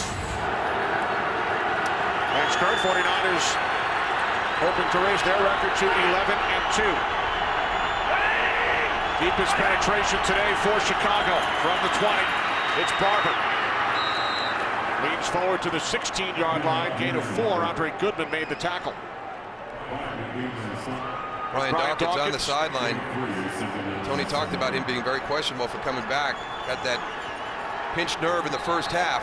And now Andre Goodman going down. Yeah, Goodman shaking up. I tell you what, Marion Barber is showing me why I'm not a football coach. I thought Khalil Bell should have been the running back here in the 2nd half, and it's been all Marion Barber on this drive. For Andre Goodman, that's like running into a brick wall. Nice job by Marion Barber being able to get down and take on that contact. And then it looked like Goodman took a knee to the helmet from his teammate, Ryan McBean, at the end of the play. Yeah, that's why I think he got hurt, because he wasn't expecting to get hit again. See that a lot. So Dawkins, the 16-year vet, on the sidelines. Goodman, 10 seasons in the league. Will head off.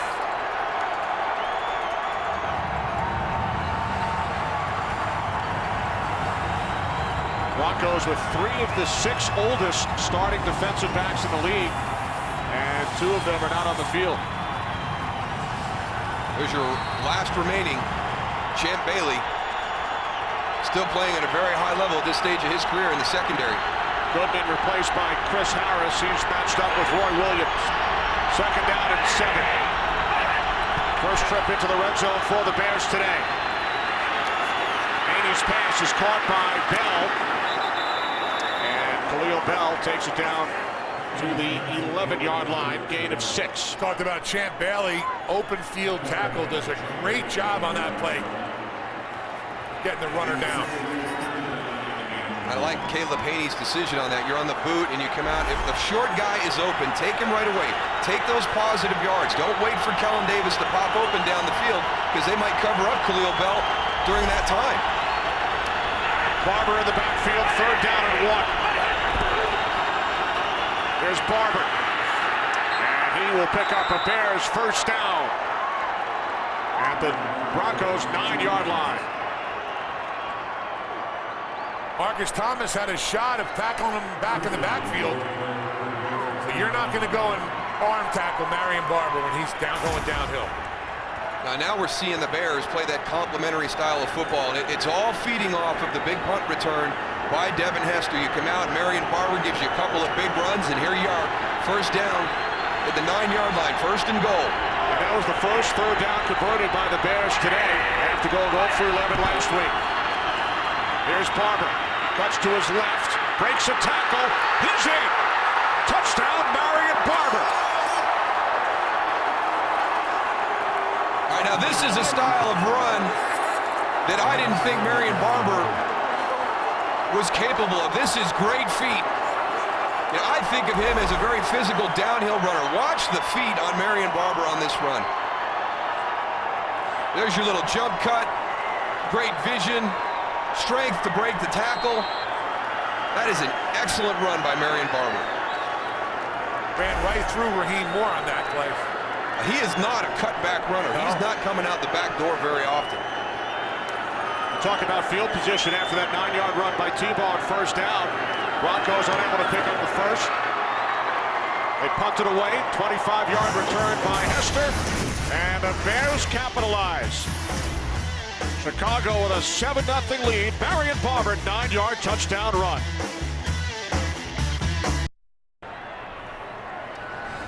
Brian Dawkins on the Broncos sideline chatting with his replacement, Raheem Moore. I don't think he was chatting with him, Kenny. No. I don't think he was very happy with the way that his guys in the secondary performed on that touchdown run. Quentin Carter had Marion Barber dead to rights at the line of scrimmage for no gain, and it was a poor tackle, head down. Yeah, fundamentals. Not a friendly chat? Not a friendly chat at all. Encouraging, you know, challenging, but not friendly. Now to look at Hester, who returned that punt 25 yards, setting up the Bears in terrific field position. Marion Barber giving Chicago a 7-0 lead. First points here in Denver today. Well, do the Broncos have the Bears right where they want them? Absolutely. We're moving into the 4th quarter. It's a 1-possession game. Tim Tebow's at quarterback. It's about ready to get excited. Yes, it's getting ready to go. 10 straight incompletions, as you saw. Tebow just 3 of 15 so far as he throws to the far sideline intended for Eric Decker. Well, that's been one of the issues today. Now, this is going to be a good catch by Eric Decker if he's able to pull this in. Watch number 87 on the release up the field, breaking to the outside on Tim Jennings. Tangled up in the feet, probably did more than anything to prevent that catch.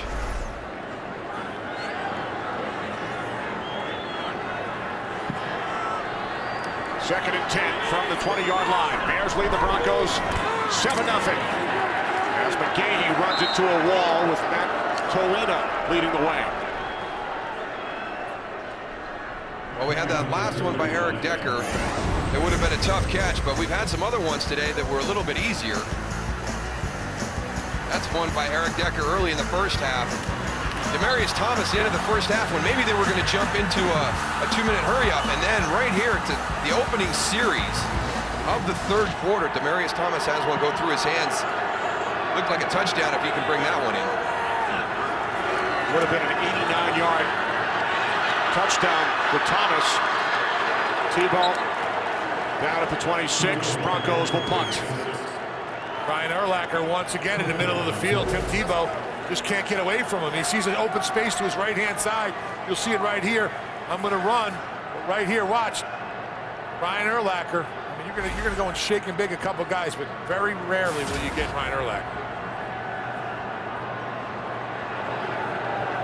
Third consecutive 3-and-out of this third quarter for the Broncos offense. Hester waiting back at his own 30. Takes out the 27. Got him pinned in again. Goes all the way across the field. It's a 9-yard return as he went sideline to sideline. 47-yard punt. Time for a game break with Kurt. Well, Denver fans want to keep an eye on the AFC West. San Diego's Phillip Rivers, I don't think that's how it was drawn up. Ball just comes out. Brian Scott lands on it for the touchdown. San Diego does lead it, though, 16-10 in the third quarter. Kenny, Moose, and Goose in the other game of import. Green Bay all over Oakland, 31-0 at halftime. All right, thanks, Kurt. Broncos and Raiders, both 7-5. San Diego, as Kurt mentioned, leading Buffalo, looking to raise their record to 6-7. As Haney hands it off to Barber, who scored the Bears touchdown moments ago. And Marion Barber gains 8 out to the 45-yard line. Congratulations to the Houston Texans in their first division championship, heading to the playoffs for the first time. Yeah, and then we see a little flip-flop with the Pittsburgh Steelers and the Baltimore Ravens coming into the game today. The Ravens, having beaten the Steelers both times, if they're tied, they own the tiebreaker. And the New York Jets with a big win, 37-10 over Kansas City. On 2nd and 2, here's Barber. And it is Marcus Thomas who holds Barber to no gain. A lot of push this time. We've seen this Chicago offensive line create some running lanes the last few running plays for Marion Barber, but that time the Broncos defensive line pushing everybody back, filling all those gaps. Quentin Carter also did a nice job of taking two, going down low and not let that lineman get up on that second level. 4 wide receivers for the Bears. Now they empty the backfield. 3rd down and 2.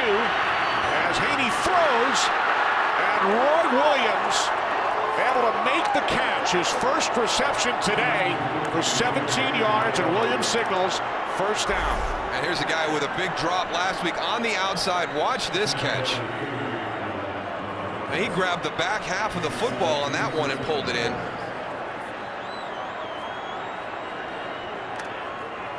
It's been one of those games where you're kind of sitting around waiting for somebody to make a play. You wonder if that was the play right there for the Chicago Bears. Big catch on 3rd down by Roy Williams. Under 2 minutes remaining, 3rd quarter, off the fake toss. Haney connects with Hester. A stiff arm by Devin Hester to the face of Champ Bailey, and a flag is thrown. Bailey was looking for the flag. If you're going to go and use that stiff arm, you can't go and grab the face mask, and I think that's exactly what Devin Hester does right here. See Champ Bailey right on him. You can't twist it and move it, Goose. You can get your hand on it. Personal foul, face mask, number 23, offense, 15-yard penalty, repeat, first down. It was almost right after the play when they were out of bounds. He hooked the bottom of the face mask with his finger. Right here, you see his finger wrapped around and doesn't let go. There's the face mask right there.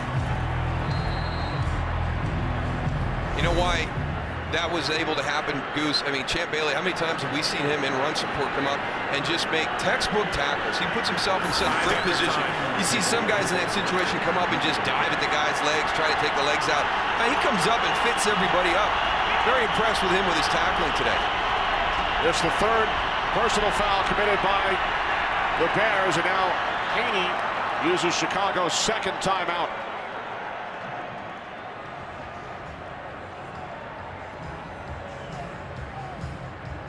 Go back and take a look at the key plays of the game up until this point. The big one in the first half. I mean, you got 3 of the big guys coming through the center on a Broncos field goal attempt.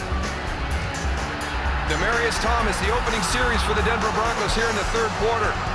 It's going to be a tough catch, but you make that catch, you've got a touchdown. It's one of those games that's hanging in the balance, waiting for somebody to make that critical play that shifts momentum to their side. And then we just saw a play right there. Personal foul on Devin Hester for 15. You know, could have taken him out of field goal range. Now first down and 24. Bears empty the backfield once again. Bell split out to the left. Haney wrapped up back at the 42-yard line by Elvis Dumervil. The fourth Denver sack today.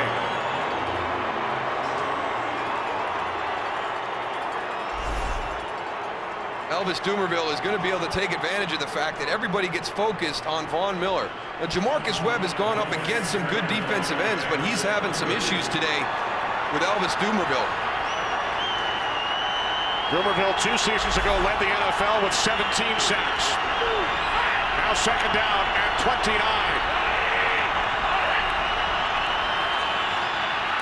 Khalil Bell up to the 45-yard line. Time winding down in this third quarter. Marion Barber with a 9-yard touchdown run to give Chicago the lead. Remember, the last 3 weeks, the Broncos trailed in the fourth quarter. Came back to win all 3 games. Tim Tebow has done it 5 times over his first 10 NFL starts.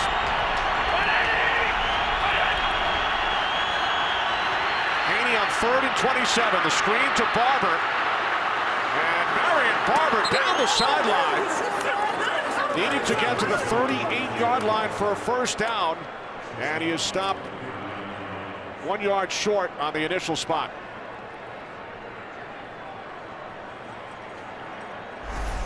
That's the original line of scrimmage, Kenny, before the penalty. Actually needs to get down to the 28. Right.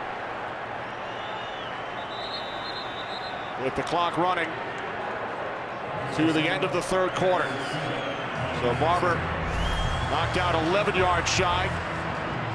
Bears will punt. When we come back, they take a 7-0 lead into the fourth quarter here in Denver.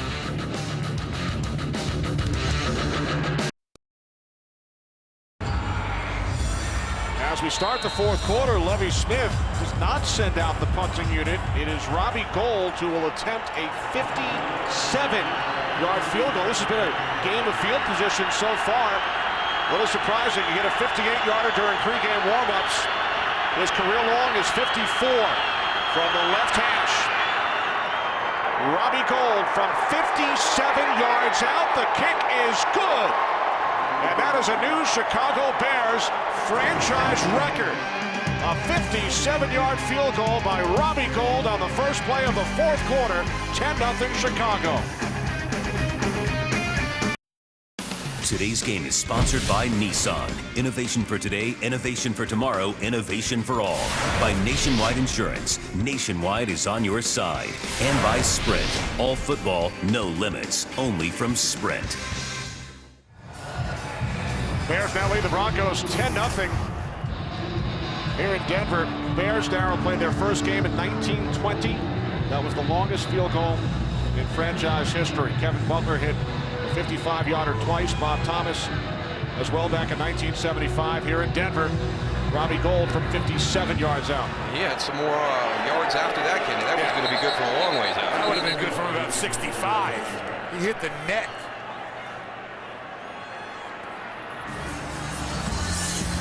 So Tim Tebow and the Broncos trail 10-0.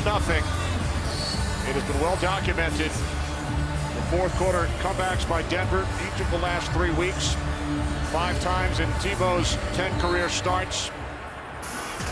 And how about his numbers in the fourth quarter this season compared to the first 3? When the game is on the line, when it's hanging in the balance, he plays his best football of the day. The Broncos trail by 10 following that field goal. Demaryius Thomas took the toss from Tebow and gains 5 out to the 25-yard line.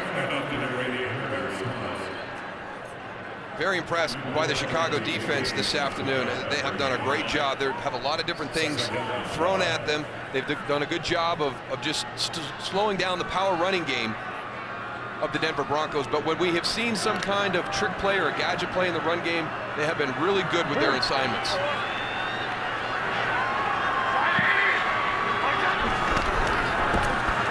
Second down and 5, Willis McGahee. tackled from behind by Israel Adonijah, a loss of a yard.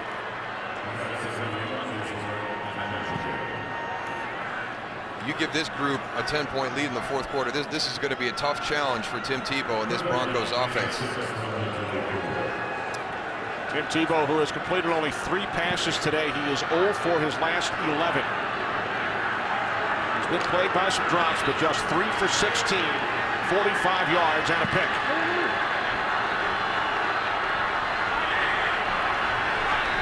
Third down and 5. Tebow backpedaling. Being chased, and he's forced out of bounds at the 27-yard line by Craig Stelz. And the Broncos, for the 4th consecutive time in this second half, will go 3 and out. Craig Stelz just does a nice job here, being down in front. As soon as he sees him break contain, comes off of his guy. He's been one of the key guys. You know, Craig Stelz and Chris Conte have been big players today when you talk about all the different things they've had to face in this running game. Being the alley guy that fills on the option, you know, kind of give him a little spy style right there on Tim Tebow in that situation. Colquitt punting for the 7th time today. Nearly blocked by Trahan. Fair catch. Hester back at the 20-yard line. 2 minutes in, fourth quarter, with the Bears leading by 10. Fox Tuesday, TV's best new comedy, just keeps getting better.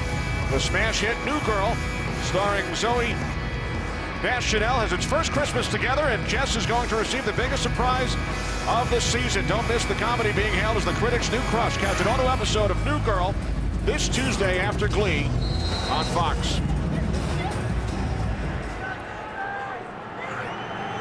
The Chicago Bears with a 10-point lead, and Caleb Haney's 3rd start for the injured Jay Cutler.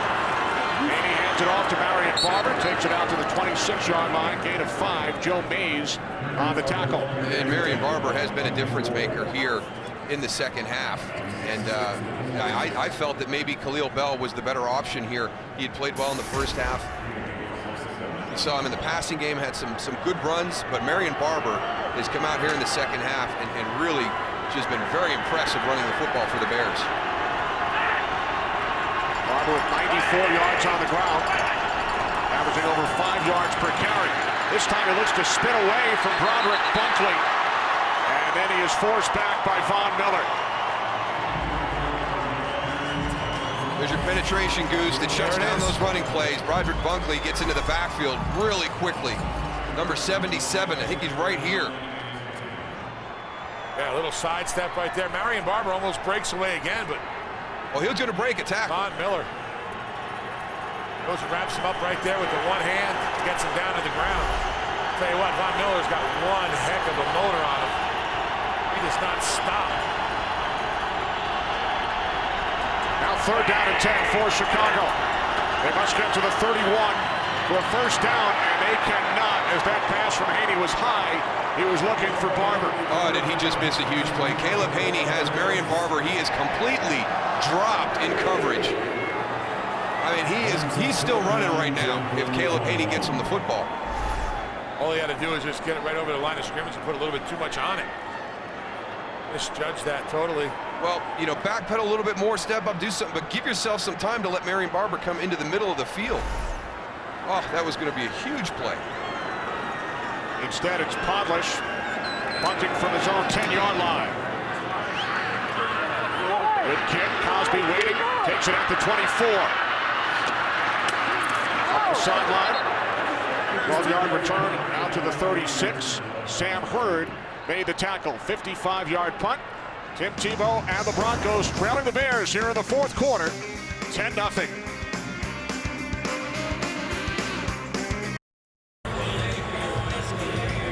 Doug Hester worked on by the Bears medical staff. Big 26-yard punt return by Hester, which led to the first score of the game. It's now 10-0 Chicago. Tim Tebow and the Broncos start from their own 37. Penalty marker as Tebow loses a yard, takes a hit from Charles Tillman.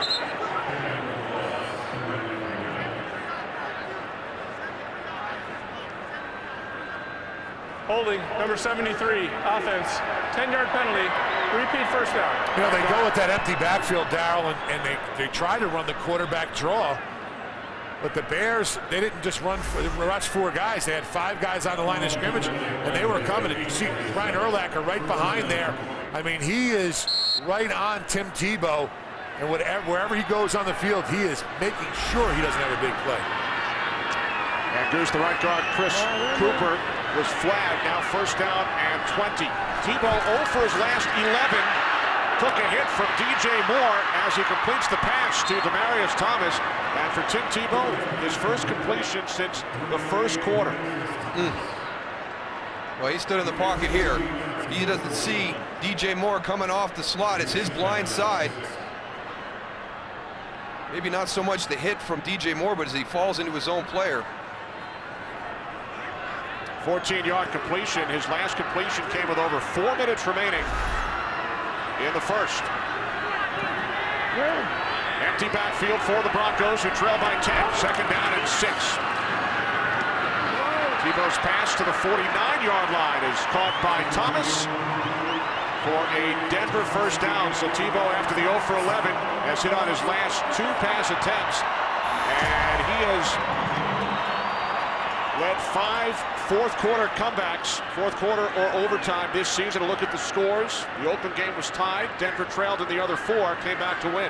The 15 points at Miami with the onside kick. This is not territory that they have not been in before. Complete to Matt Willis. Third straight completion for Tebow. And Willis takes it to the Chicago 36-yard line. I'll tell you what, his offensive line is doing a great job of stoning that Chicago Bears defensive line on the line of scrimmage and giving Tim Tebow plenty of time to find his receivers downfield.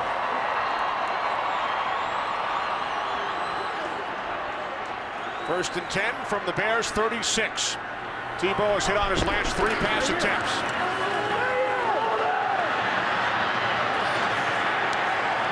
I would take that play and cross it out. Yeah, throw it away. This Bears defense is too fast. He's going to the left. He's got Urlacher that's going to close him down on that side. You can see him right there, 54, just eyeing him. He's running right with him. He's got to stop. Now here comes Craig Stells. The other side.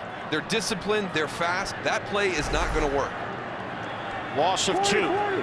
Especially when you're running it straight at Julius Peppers. Empty backfield, second down and 12. Tebow with time. And finding one downfield. Ball is loose on the hit from Idonije. And the Bears have it.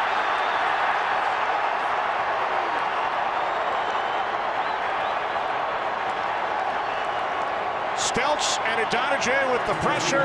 Second Denver turnover. You just got to know when that play is over. Yeah, Either get in, get out of there and run with it, or throw it away. But as soon as he sets right here, now he's going to drift back and reset again. Get rid of it. Either run or get rid of it. Those offensive linemen can only go and hold up for so long. They do a great job, give them plenty of time to look for a receiver downfield. Craig Stells comes in. Tell you what, this kid is playing a great game today. Yeah, I mean, it's followed up a great game from last week. You know what he did for Major Wright last week. I mean, Craig Stells, he steps in a supporting role, and just a great game against Kansas City last week and another one this afternoon. Now Haney calls timeout. That is the Bears' third and final timeout. Big play by Stelz, the strip of his rival in college. Stelz out of LSU. Bears recover. Today's game is sponsored by UPS. Let UPS put the power of logistics to work for you. Chicago Bears take over at their own 45-yard line following the Broncos turnover. The strip with Tebow. Haney hands it off to Barber. Barber out to the 46-yard line. Gain of 1 with under 9 minutes remaining here in Denver, and the Bears leading by 10. And this Chicago Bears defense has come up with some big plays to help out their offense. It's time for Denver's to do the same. You know, we've kind of lost sight of how effective this defense has been during this run. A lot of the credit has gone to Tim Tebow and these fourth quarter finishes, but this defense is one of the big reasons why they're able to have those comebacks. They've got to get a takeaway here from the Bears. Bears have not turned the ball over today. Second down and 9. Here's Barber up the middle to the 47. Gain of 2. Joe Mays made the tackle. Brian Dawkins on the sidelines. You got to love Brian Dawkins. I mean, he's not in the game. He's injured with a neck injury, but he is still going to go do whatever he can to keep that team moving.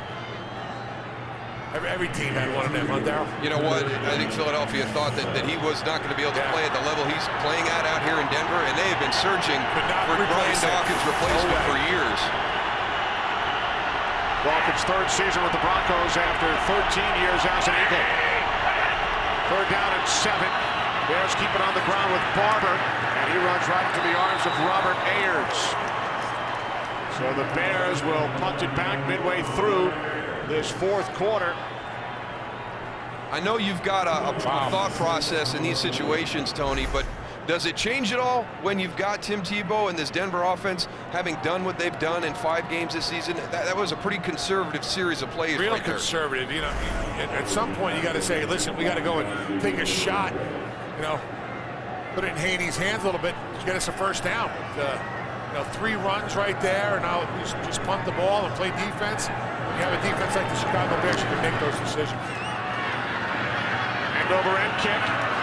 Taken at the 8 on a fair catch by Cosby.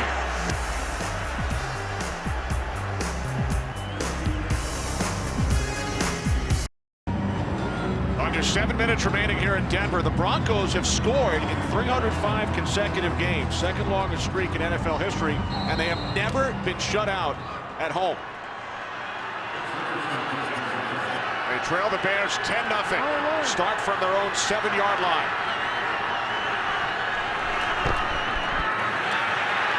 Tebow back to the end zone, stays on his feet, now throws, and Eric Decker able to make the catch. Oh my goodness. Up at the 30-yard line. You know, I'm standing right behind Brian Urlacher and Lance Briggs are keying on Tim Tebow. They're not going to let him go and run for a first down. They bring the pressure right there, but Tim looks down the field. The only thing I'll criticize Chicago's defense on right now is when they've let him escape. They have let him escape to his left, and those are the types of plays he can make. But yes. He's completed his last 4 pass attempts. Turn your hands the other way. Can't catch with your hands that way. It's Thomas again, his 3rd drop. He's not ready coming out of his break. I mean, that's what happens. And then when he comes out of his break late, look at, he's got his hands turned that way. You turn them the other way.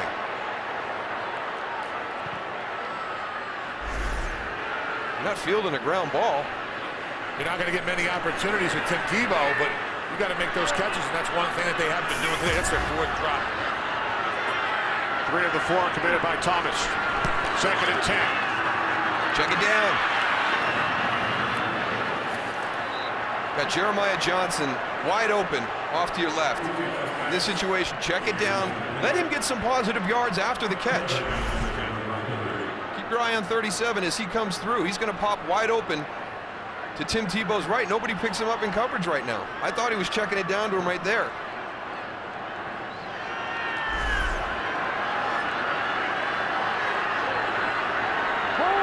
Now 3rd down and 10. Broncos must get to the 40 for a first. Tebow continues to backpedal. Now complete to Decker, but pass gains only 2 yards.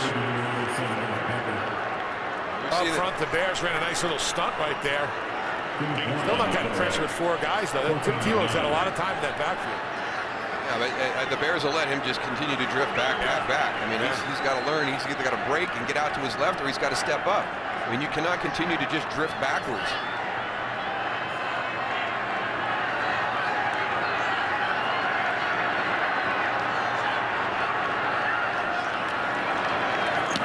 Colquitt punting from his own 21-yard line. Angled towards the sideline. That's a great punt. Gets it out of the hands of Hester.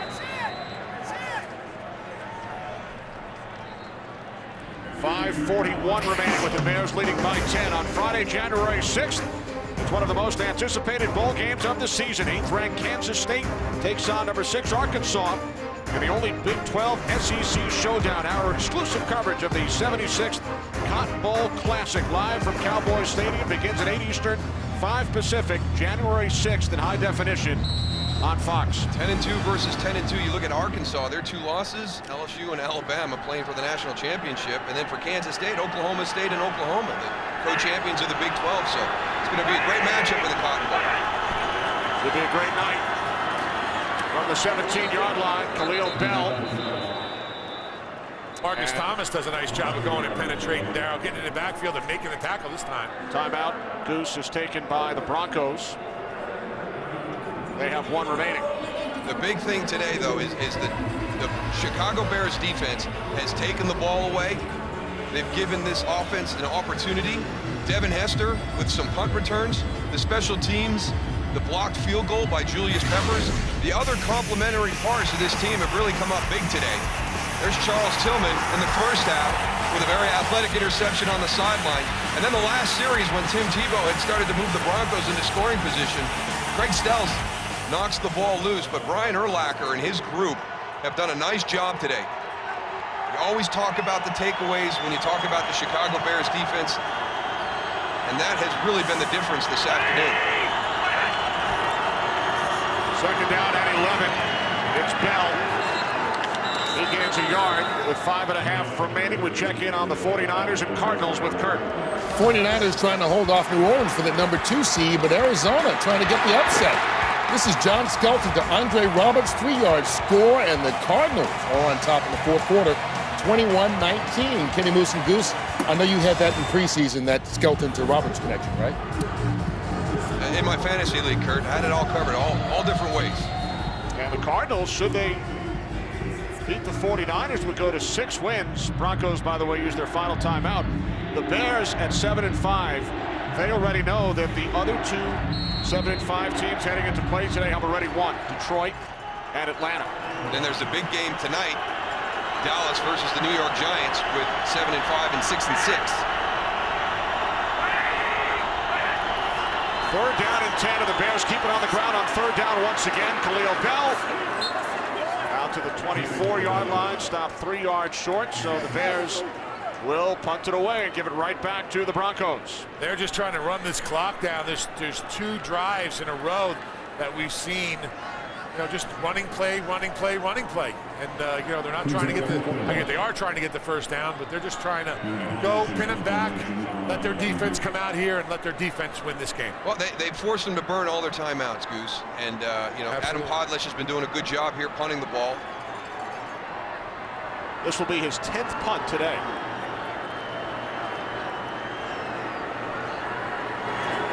Bears lead 10-0, punt number 10 by Adam Podlesh. Taken at the 31 by Quan Cosby. 6-yard return out to the 37. Nice coverage by that Chicago Bears. Corey Graham does a great job right here. Eyes on the guy who's going to receive that ball. You know what, that is not easy, Darrell. No, it is not. Me and you both know that. Open field, fighting off guys that are trying to block you, do whatever they can to go and get in your way, and timing it so you don't get a penalty. Wrap it up for a nice tackle. Graham leads the Bears in special teams tackles. So the Broncos go back to work from their own 37, out of timeouts. They've never been shut out at home in franchise history. Tebow's pass is caught by Lance Bell, but Tim Jennings is right there to make the tackle.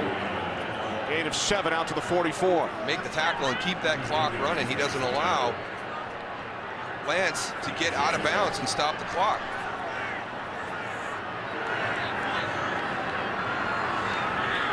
We approach 4 minutes remaining here in Denver. 2nd down and 3.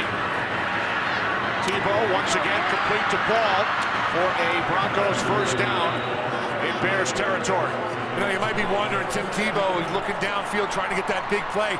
But those safeties right back here for the Chicago Bears are playing 25 yards deep and letting everything happen in front of them so they don't give up the big play. Stelson Conti. Check down to Jeremiah Johnson. Johnson to the Bears, 39. Urlacher brought him down. 3.5 remaining.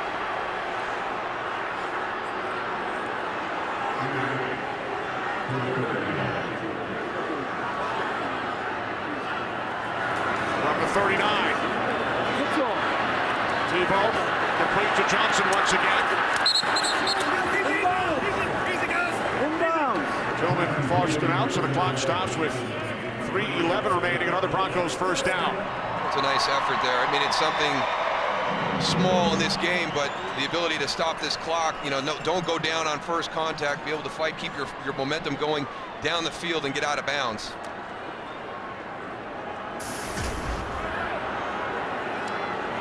Tebow 4 for 4 on this drive. All of the completions to the backs, Ball and Johnson. Tebow fires and the catch is made inside the 20 by Matt Willis. And Tebow is now 10 for his last 12 after the 11 straight incompletions. It's the fourth quarter. Clock continues to run. Broncos out of timeouts. 2:45 remaining. Denver trailing by 10. First and 10 from the Bears 17. Pass caught and taken down to the 11-yard line by Demaryius Thomas. Gain of 6. Got to hurry up, get that ball clocked. Yeah, a little There's even a faster. sense of urgency right here. We got too many offensive linemen walking. Got to get a couple plays off here before the 2-minute warning. From the 11 on 2nd and 3. Tebow takes off. Throws to the end zone. Touchdown! Demaryius Thomas.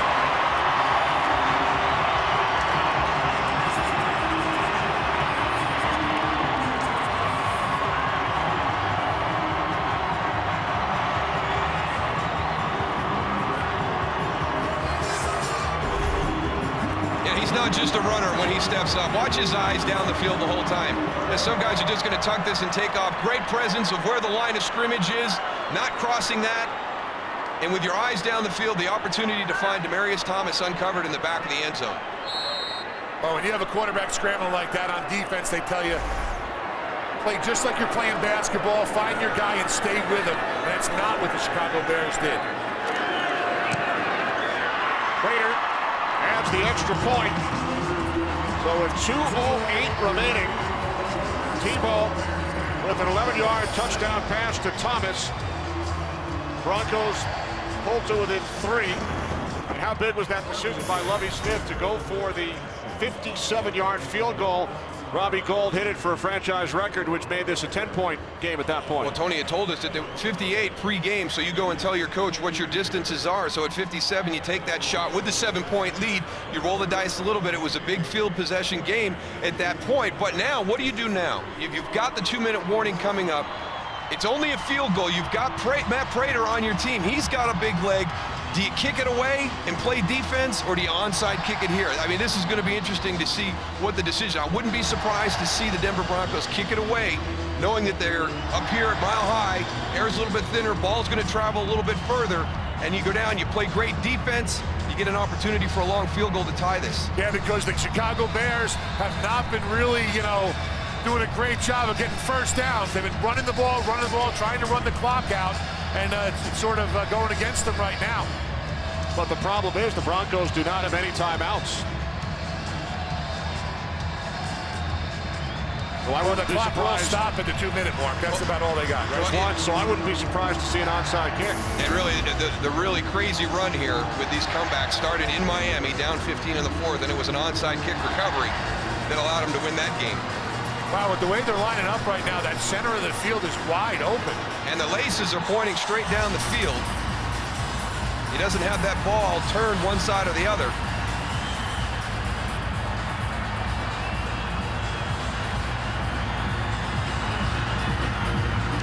It is an onside kick by Prater. It bounces up in the air. It's knocked ahead and is recovered by Nick Roach of the Bears. That ball had an was opportunity. hitting it in the air. Holy moly! Wow. That ball was floating like a balloon. They did a great job, Denver, going and blocking the guys up on the line of scrimmage. Watch them right here. They don't care about the ball. They're blocking the guys. Everybody's got somebody. Now they got to go out and go get the ball. Oh, two of the guys going for it. Mario Hagan and David Bruton are going for the ball. and they kind of bump into each other. Watch right here, 29 and 57. And it landed in the hands of Roach. So with 2:05 remaining, from the 49-yard line, Haney handing it off to Barber. And now the clock will stop at the 2-minute warning. The onside kick by Prater, recovered by the Bears. 2 minutes to go in Denver. Chicago by 3.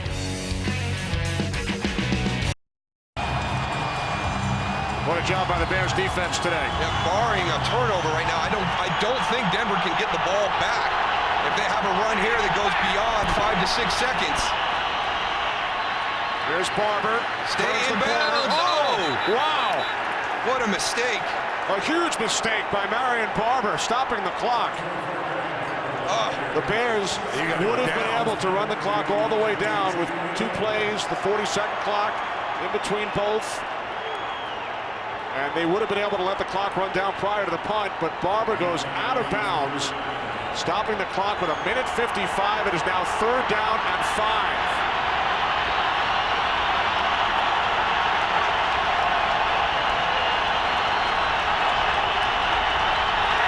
Fans on their feet here in Denver. From the 46, it's Barber, and he is stopped after a gain of just 1. What a huge mistake by Marion Barber on the previous play. You give him a chance. That's all that this Denver team wants, is a chance. And that guy right there, Tim Tebow, when given a chance before, he has come out shining. What was Marion Barber thinking? I have no idea. I mean, it's one of those situations, you work at it in practice all the time. I mean, the coaches tell you about it. And then to just completely lock up in that situation and go out of bounds. Play clock winding down. Bears will take a delay of game.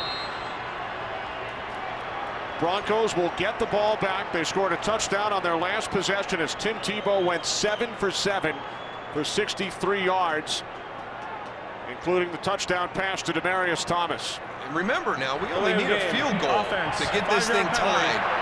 4th down.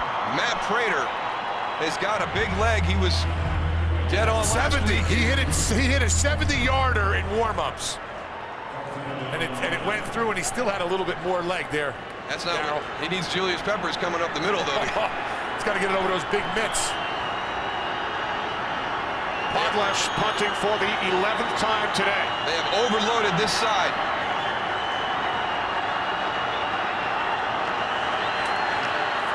Podlesh gets the punt away. Taken at the 11 by Cosby. And he's pulled down at the 19-yard line. Jabara Williams, a tremendous tackle on special teams.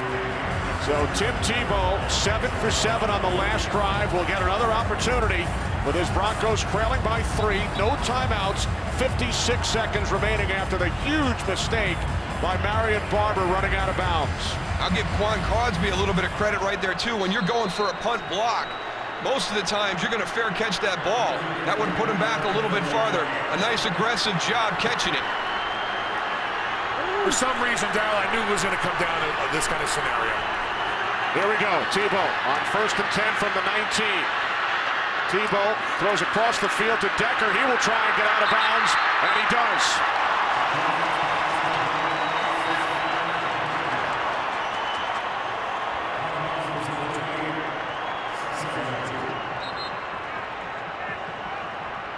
I know that Marion Barber would love to have that run back on that last series. I mean, he's sitting there all by himself right now, knowing that his mistake has put his team in this situation.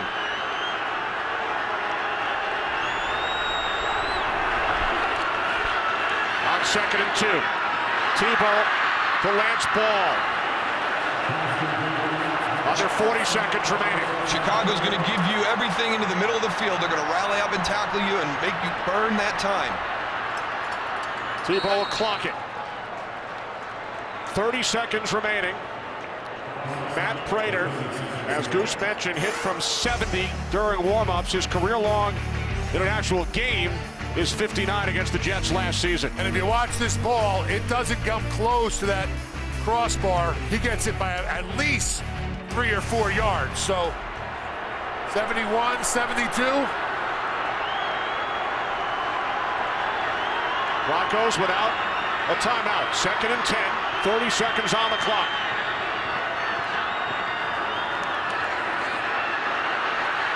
Tebow throws, complete to Matt Willis.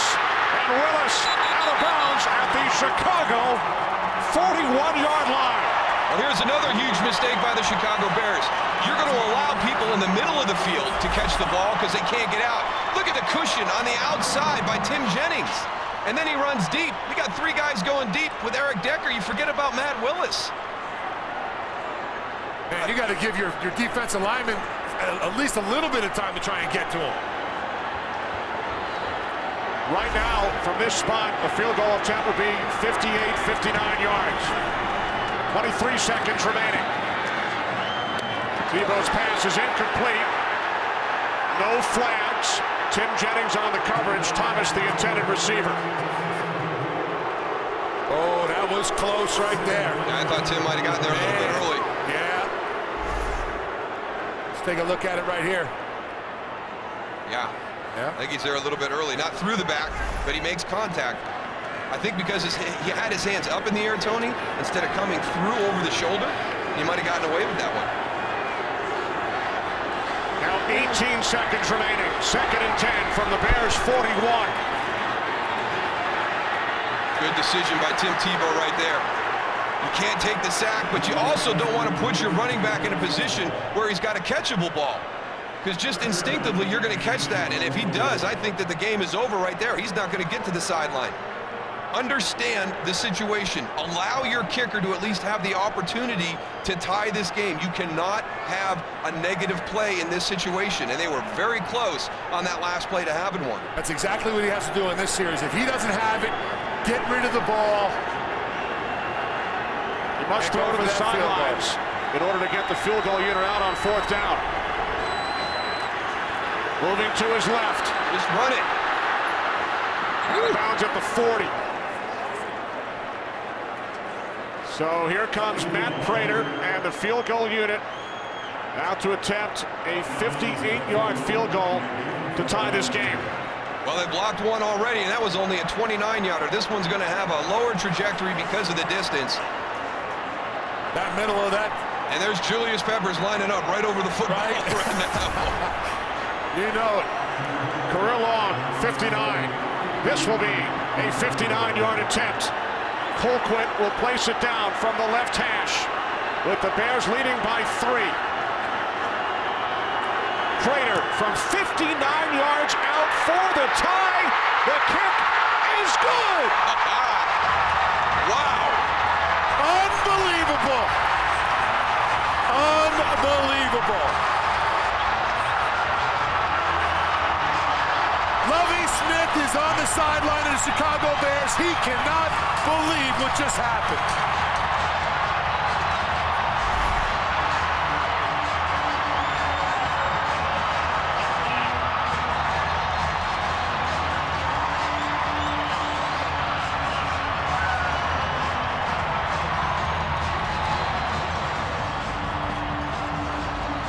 I tell you what, Goose, it's unbelievable. It's a non-winnable situation that we just watched this team come back and tie this game.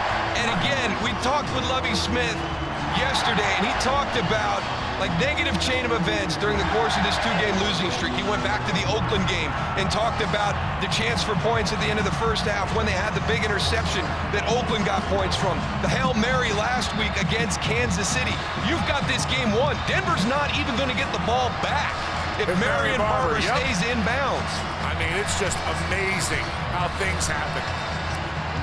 Here's the play right here, Marion Barber. Watch, he runs to the left-hand side. All he has to do is stay in bounds. Go down to a knee. That's it. He can't get out. He thinks about it too late. Shakes his head when he gets up. And you gave Tim Tebow a chance, and he made the best of it.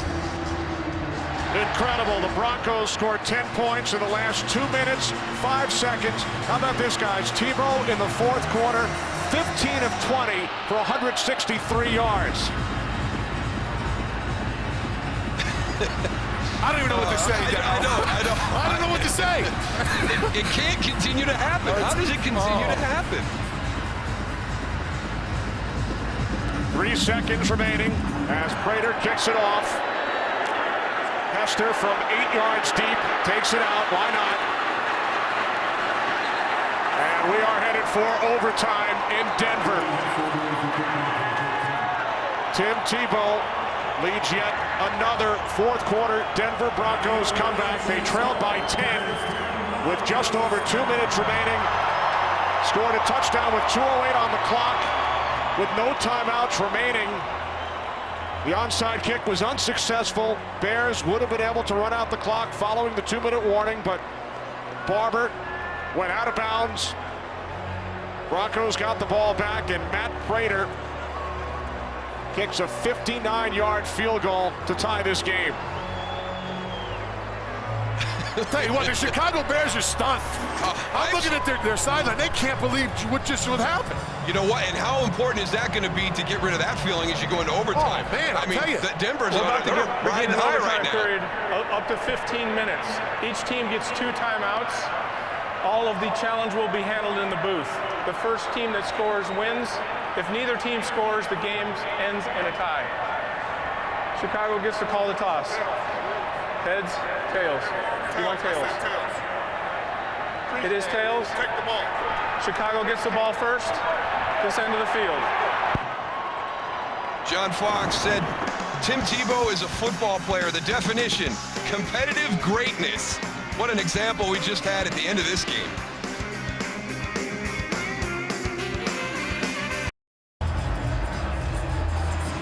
Robbie Gould hit a 57-yard field goal early in the fourth quarter. Matt Prater a 59-yard field goal with 3 seconds remaining. This is the first time in NFL history there have been 2 field goals of at least 57 yards in the same game. It's never happened. Why should that be anything new here? I mean, this wasn't an unwinnable game. We were watching the game. The magic has finally come to an end. They can't do it again. Bears will get the ball first in overtime. Prater knocks the kickoff through the back of the end zone. So Caleb Haney and the Bears will start from their own 20-yard line. Haney today 9 of 15, 76 yards. He could only watch the Tim Tebow magic late in that fourth quarter. Tebow told us on Friday the fourth quarter is more about will and heart than skill. I think he had all 3. Yeah, he's got all 3. We talk about intangibles with Tim Tebow, but he's got the skill level too and the skill set. The Bears have gained only 11 yards on their last 4 possessions today. Haney on first down complete, so they gain more yards on this play alone than their last 4 drives as Johnny Knox gained 17. It was one of the things that Mike Martz talked about when he talked with Caleb Haney. You know, maybe I'm not giving him enough. Maybe we're not being as aggressive. Your first snap, come out, throw the ball, you get your big play. They were ultra conservative down the stretch in the fourth quarter. The Broncos defense must hold here after the tremendous job by their offense over the last couple of minutes. Haney able to get rid of it, and it's complete to Roy Williams. He was about to be sacked, and he fired across the field, and Roy Williams makes the catch for a gain of 5. You gotta like this kid. I mean, here comes Von Miller right into his face. Takes a hard hit to the ground, somehow gets the ball all the way out to Roy Williams. I mean, that's a heck of a throw to give him an opportunity to make that catch. You see the red line at the 41, signifying where the Bears would need to get. Robbie Gould hit that 57-yarder earlier. Marion Barber makes a diving catch at the Denver 41. Don't you like to see that? There's the guy that made the critical mistake in regulation, and does he get a great catch here? It sure looks like he's got that clean. That is a great catch by Marion Barber, making up for that big mistake in regulation. From the Broncos 41, on first down, Haney throws it away. You saw that red line moments ago. Right now, if the Bears do not gain another yard, this would be about a 59-yard field goal attempt for Gould. Great concentration by Marion Barber here, all the way to the ground, gets his hands underneath it, rolls it over, gets possession. Remember, there are no challenges in overtime. Everything must come from upstairs. That was close. That was really close. Bears do a nice job of getting that next play off so you can't go backwards. Yes, they did. They hurried to the line, Goose. 2nd and 10 from the Denver 41. We are in overtime. Broncos with 10 points. The last 2 minutes, 8 seconds of regulation, and this play is blown dead. First charge timeout, Chicago. So the Bears able to call timeout before the play clock ran all the way down.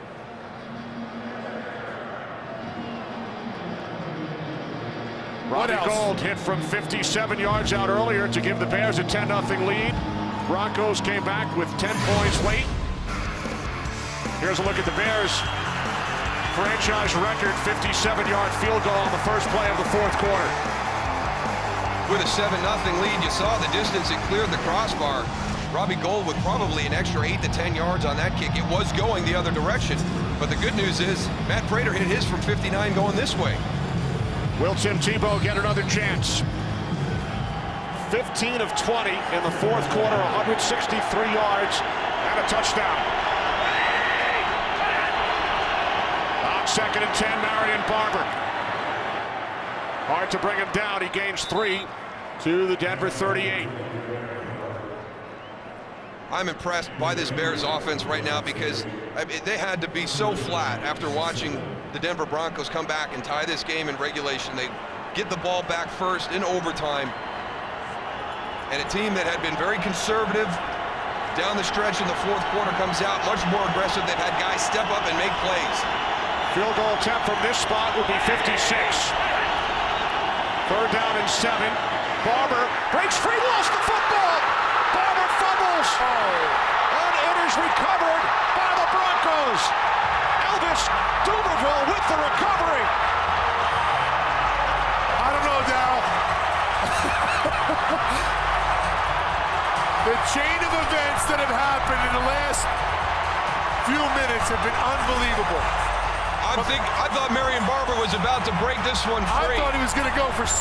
You're absolutely right.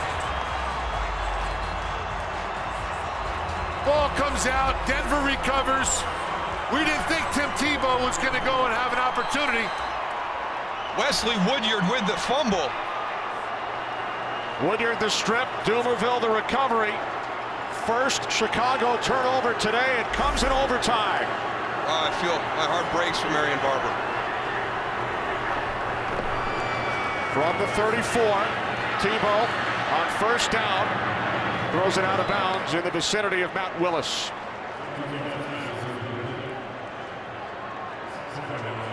There's Woodyard, who came up with the strip, the forced fumble of Barber, who was the GOAT late in regulation when he went out of bounds with 1:55 remaining in the fourth, and now and makes that huge catch earlier in this drive to get him into the position to be able to make that field goal or kick the field goal. That red line, can't believe we've been talking about this. That signifies a 70-yard field goal attempt for Prater. There's Tebow on 2nd down, able to get rid of it. He was about to get sacked.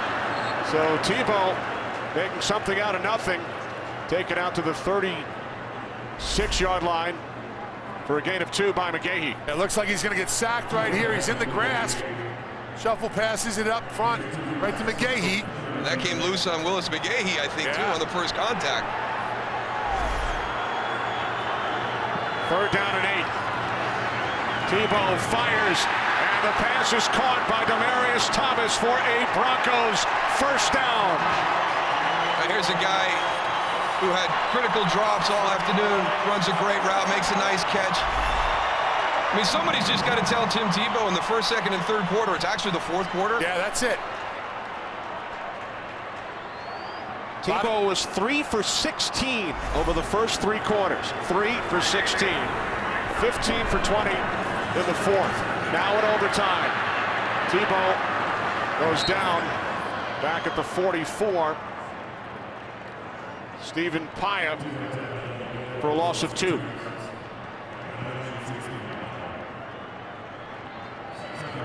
Broncos have already won 2 overtime games this year. 18-15 in Miami. 16-13 in San Diego.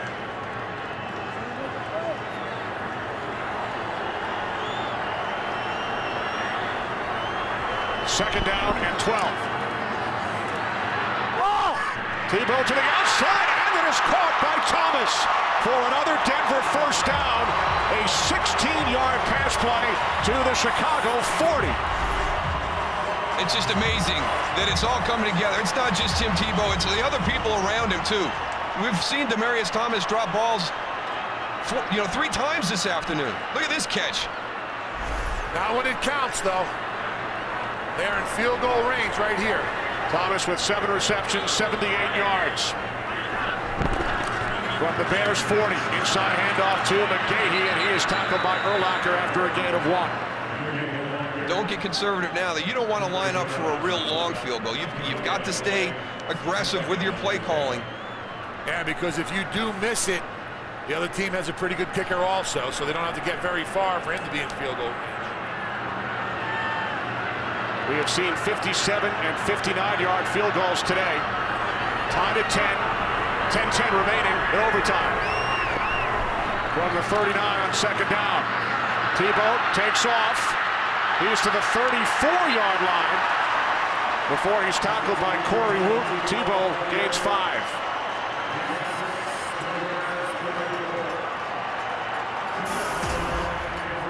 And this has been typical of Tim Tebow through the course of the season. Look at him through the first 3 quarters. 3 of 16 for 45, and then 18 for 24. That is just unbelievable. 75% completion since the third quarter ended.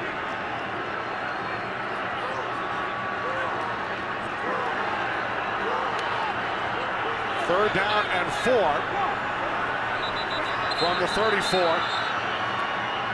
The timeout is taken First charge timeout by the Broncos. They're Denver. first.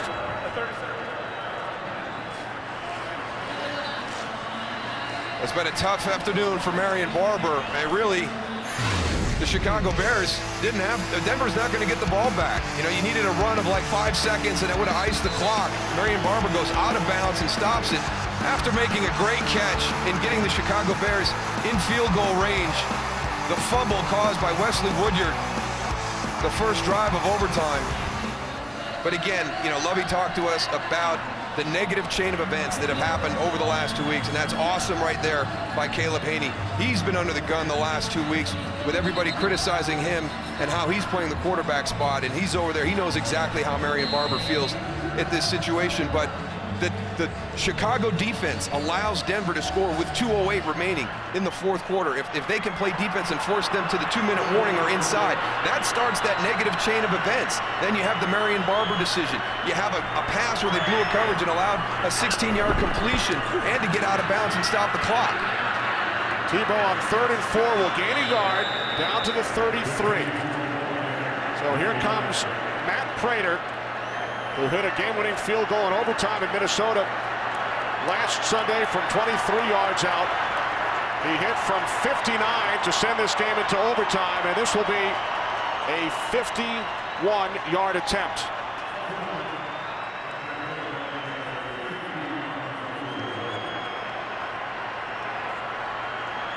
Remember, the Bears blocked a field goal earlier from the left hash. From 51 yards out, and a timeout is called by Chicago. Second and final charge timeout. Chicago, a 30-second timeout. Matt Prater this season has already hit 3 game-winning field goals, either in overtime or as time expired in regulation, all on the road. Broncos have won their 2 previous overtime games, and following this timeout, he will attempt a 51-yarder for the win after connecting from 59 to send this game to overtime.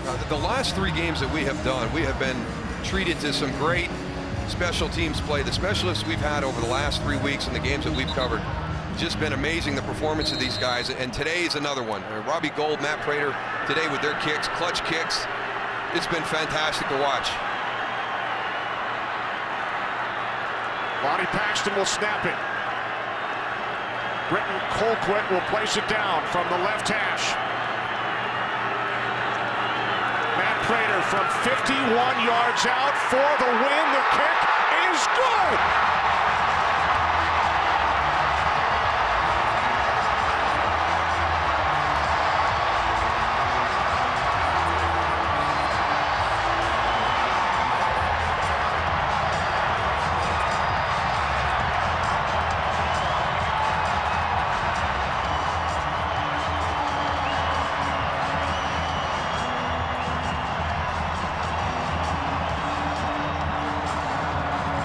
The Denver Broncos now 7-1 with Tim Tebow as their starting quarterback this season.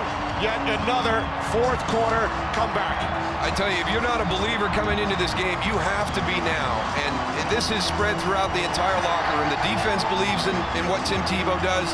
And I think the greatest compliment you could ever be paid by anybody, coach, peer, is that you are the definition of a football player. That's what John Fox calls him. It's all about his competitive greatness.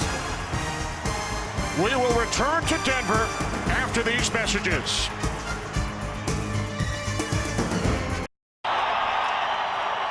Broncos over the Bears in overtime, 13-10. Time to simplify the game, brought to you by Windows 7. Huge mistake by Marion Barber. Out of bounds, stops the clock with 1:55 remaining in regulation. And then he is stripped in overtime. Broncos get the ball back and win it on the 51-yard field goal. Down to the field, and Tony Siragusa. Thanks, Kenny. Tim, please tell us, what is it with you in the fourth quarter? Well, first and foremost, I just have to thank my Lord and Savior, Jesus Christ, and thank my teammates. This is just, it's an unbelievable feeling. What an environment with these fans. I'm so proud of these fans and my teammates and my coaches. And you have something special, when you have a team that nothing's going right, but you continue to believe and you stick together and you encourage one another, and eventually good things are going to happen. And, I just believe we're a team that keeps the faith and keeps believing in each other, and that's something special. In the first three quarters, you had some big drops that really slowed your offense down. And then in the fourth quarter, it just seemed you guys went on a steamroll. Well, I think we just kept believing, we kept pushing, we kept fighting, and different guys were stepping up, and DT was huge on that drive, and Jeremiah and Eric Decker and the line was protecting great, and those guys made me look a lot better than I really am. Well, congratulations on a great win and doing it one more time. Thank you so much. God bless you. Thanks. Back to you guys. All right, thanks, Tony. Tim Tebow in the fourth quarter in overtime, 18 of 24, 191 yards. He's now 7-1 as a starter this season. What a game. Now to the studio. Take it away, Kurt Menefee. Welcome to the AT&T postgame show.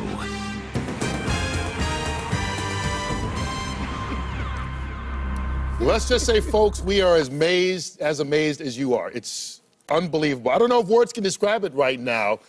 Tim Tebow leads the Broncos back. Look, their defense played great. Take nothing away from them. But the touchdown drive, then the 59-yard field goal, then a 51-yarder to win it in overtime. They're now 8-5 with a 2-game lead in the AFC West as Tebow's magic, Jimmy, just continues. Kurt, I think all of us throughout our careers, we've seen players that we say, well, he brings out the best in the players around him.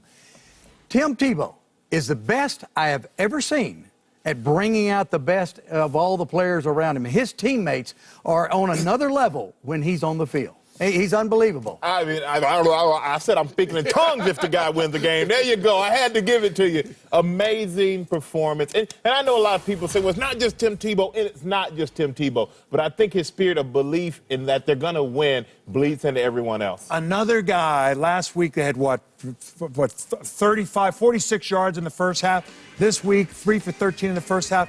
I've never seen someone so mentally tough. It's amazing the effect he has on other guys, too. Unreal. Marion Barber, double GOAT at the end of that game. Another miracle finish. I guess that's it. We'll see you next Sunday. Wow. Here are today's Chevrolet Unsung Heroes of the Day. The holidays are here, and the NFL on Fox spread some cheer. Jacquizz Rodgers hauled in this 31-yard touchdown as the Falcons held off the Panthers. For more Chevy Unsung Heroes, log on to foxsports.com/Chevrolet and vote for your favorite of the day.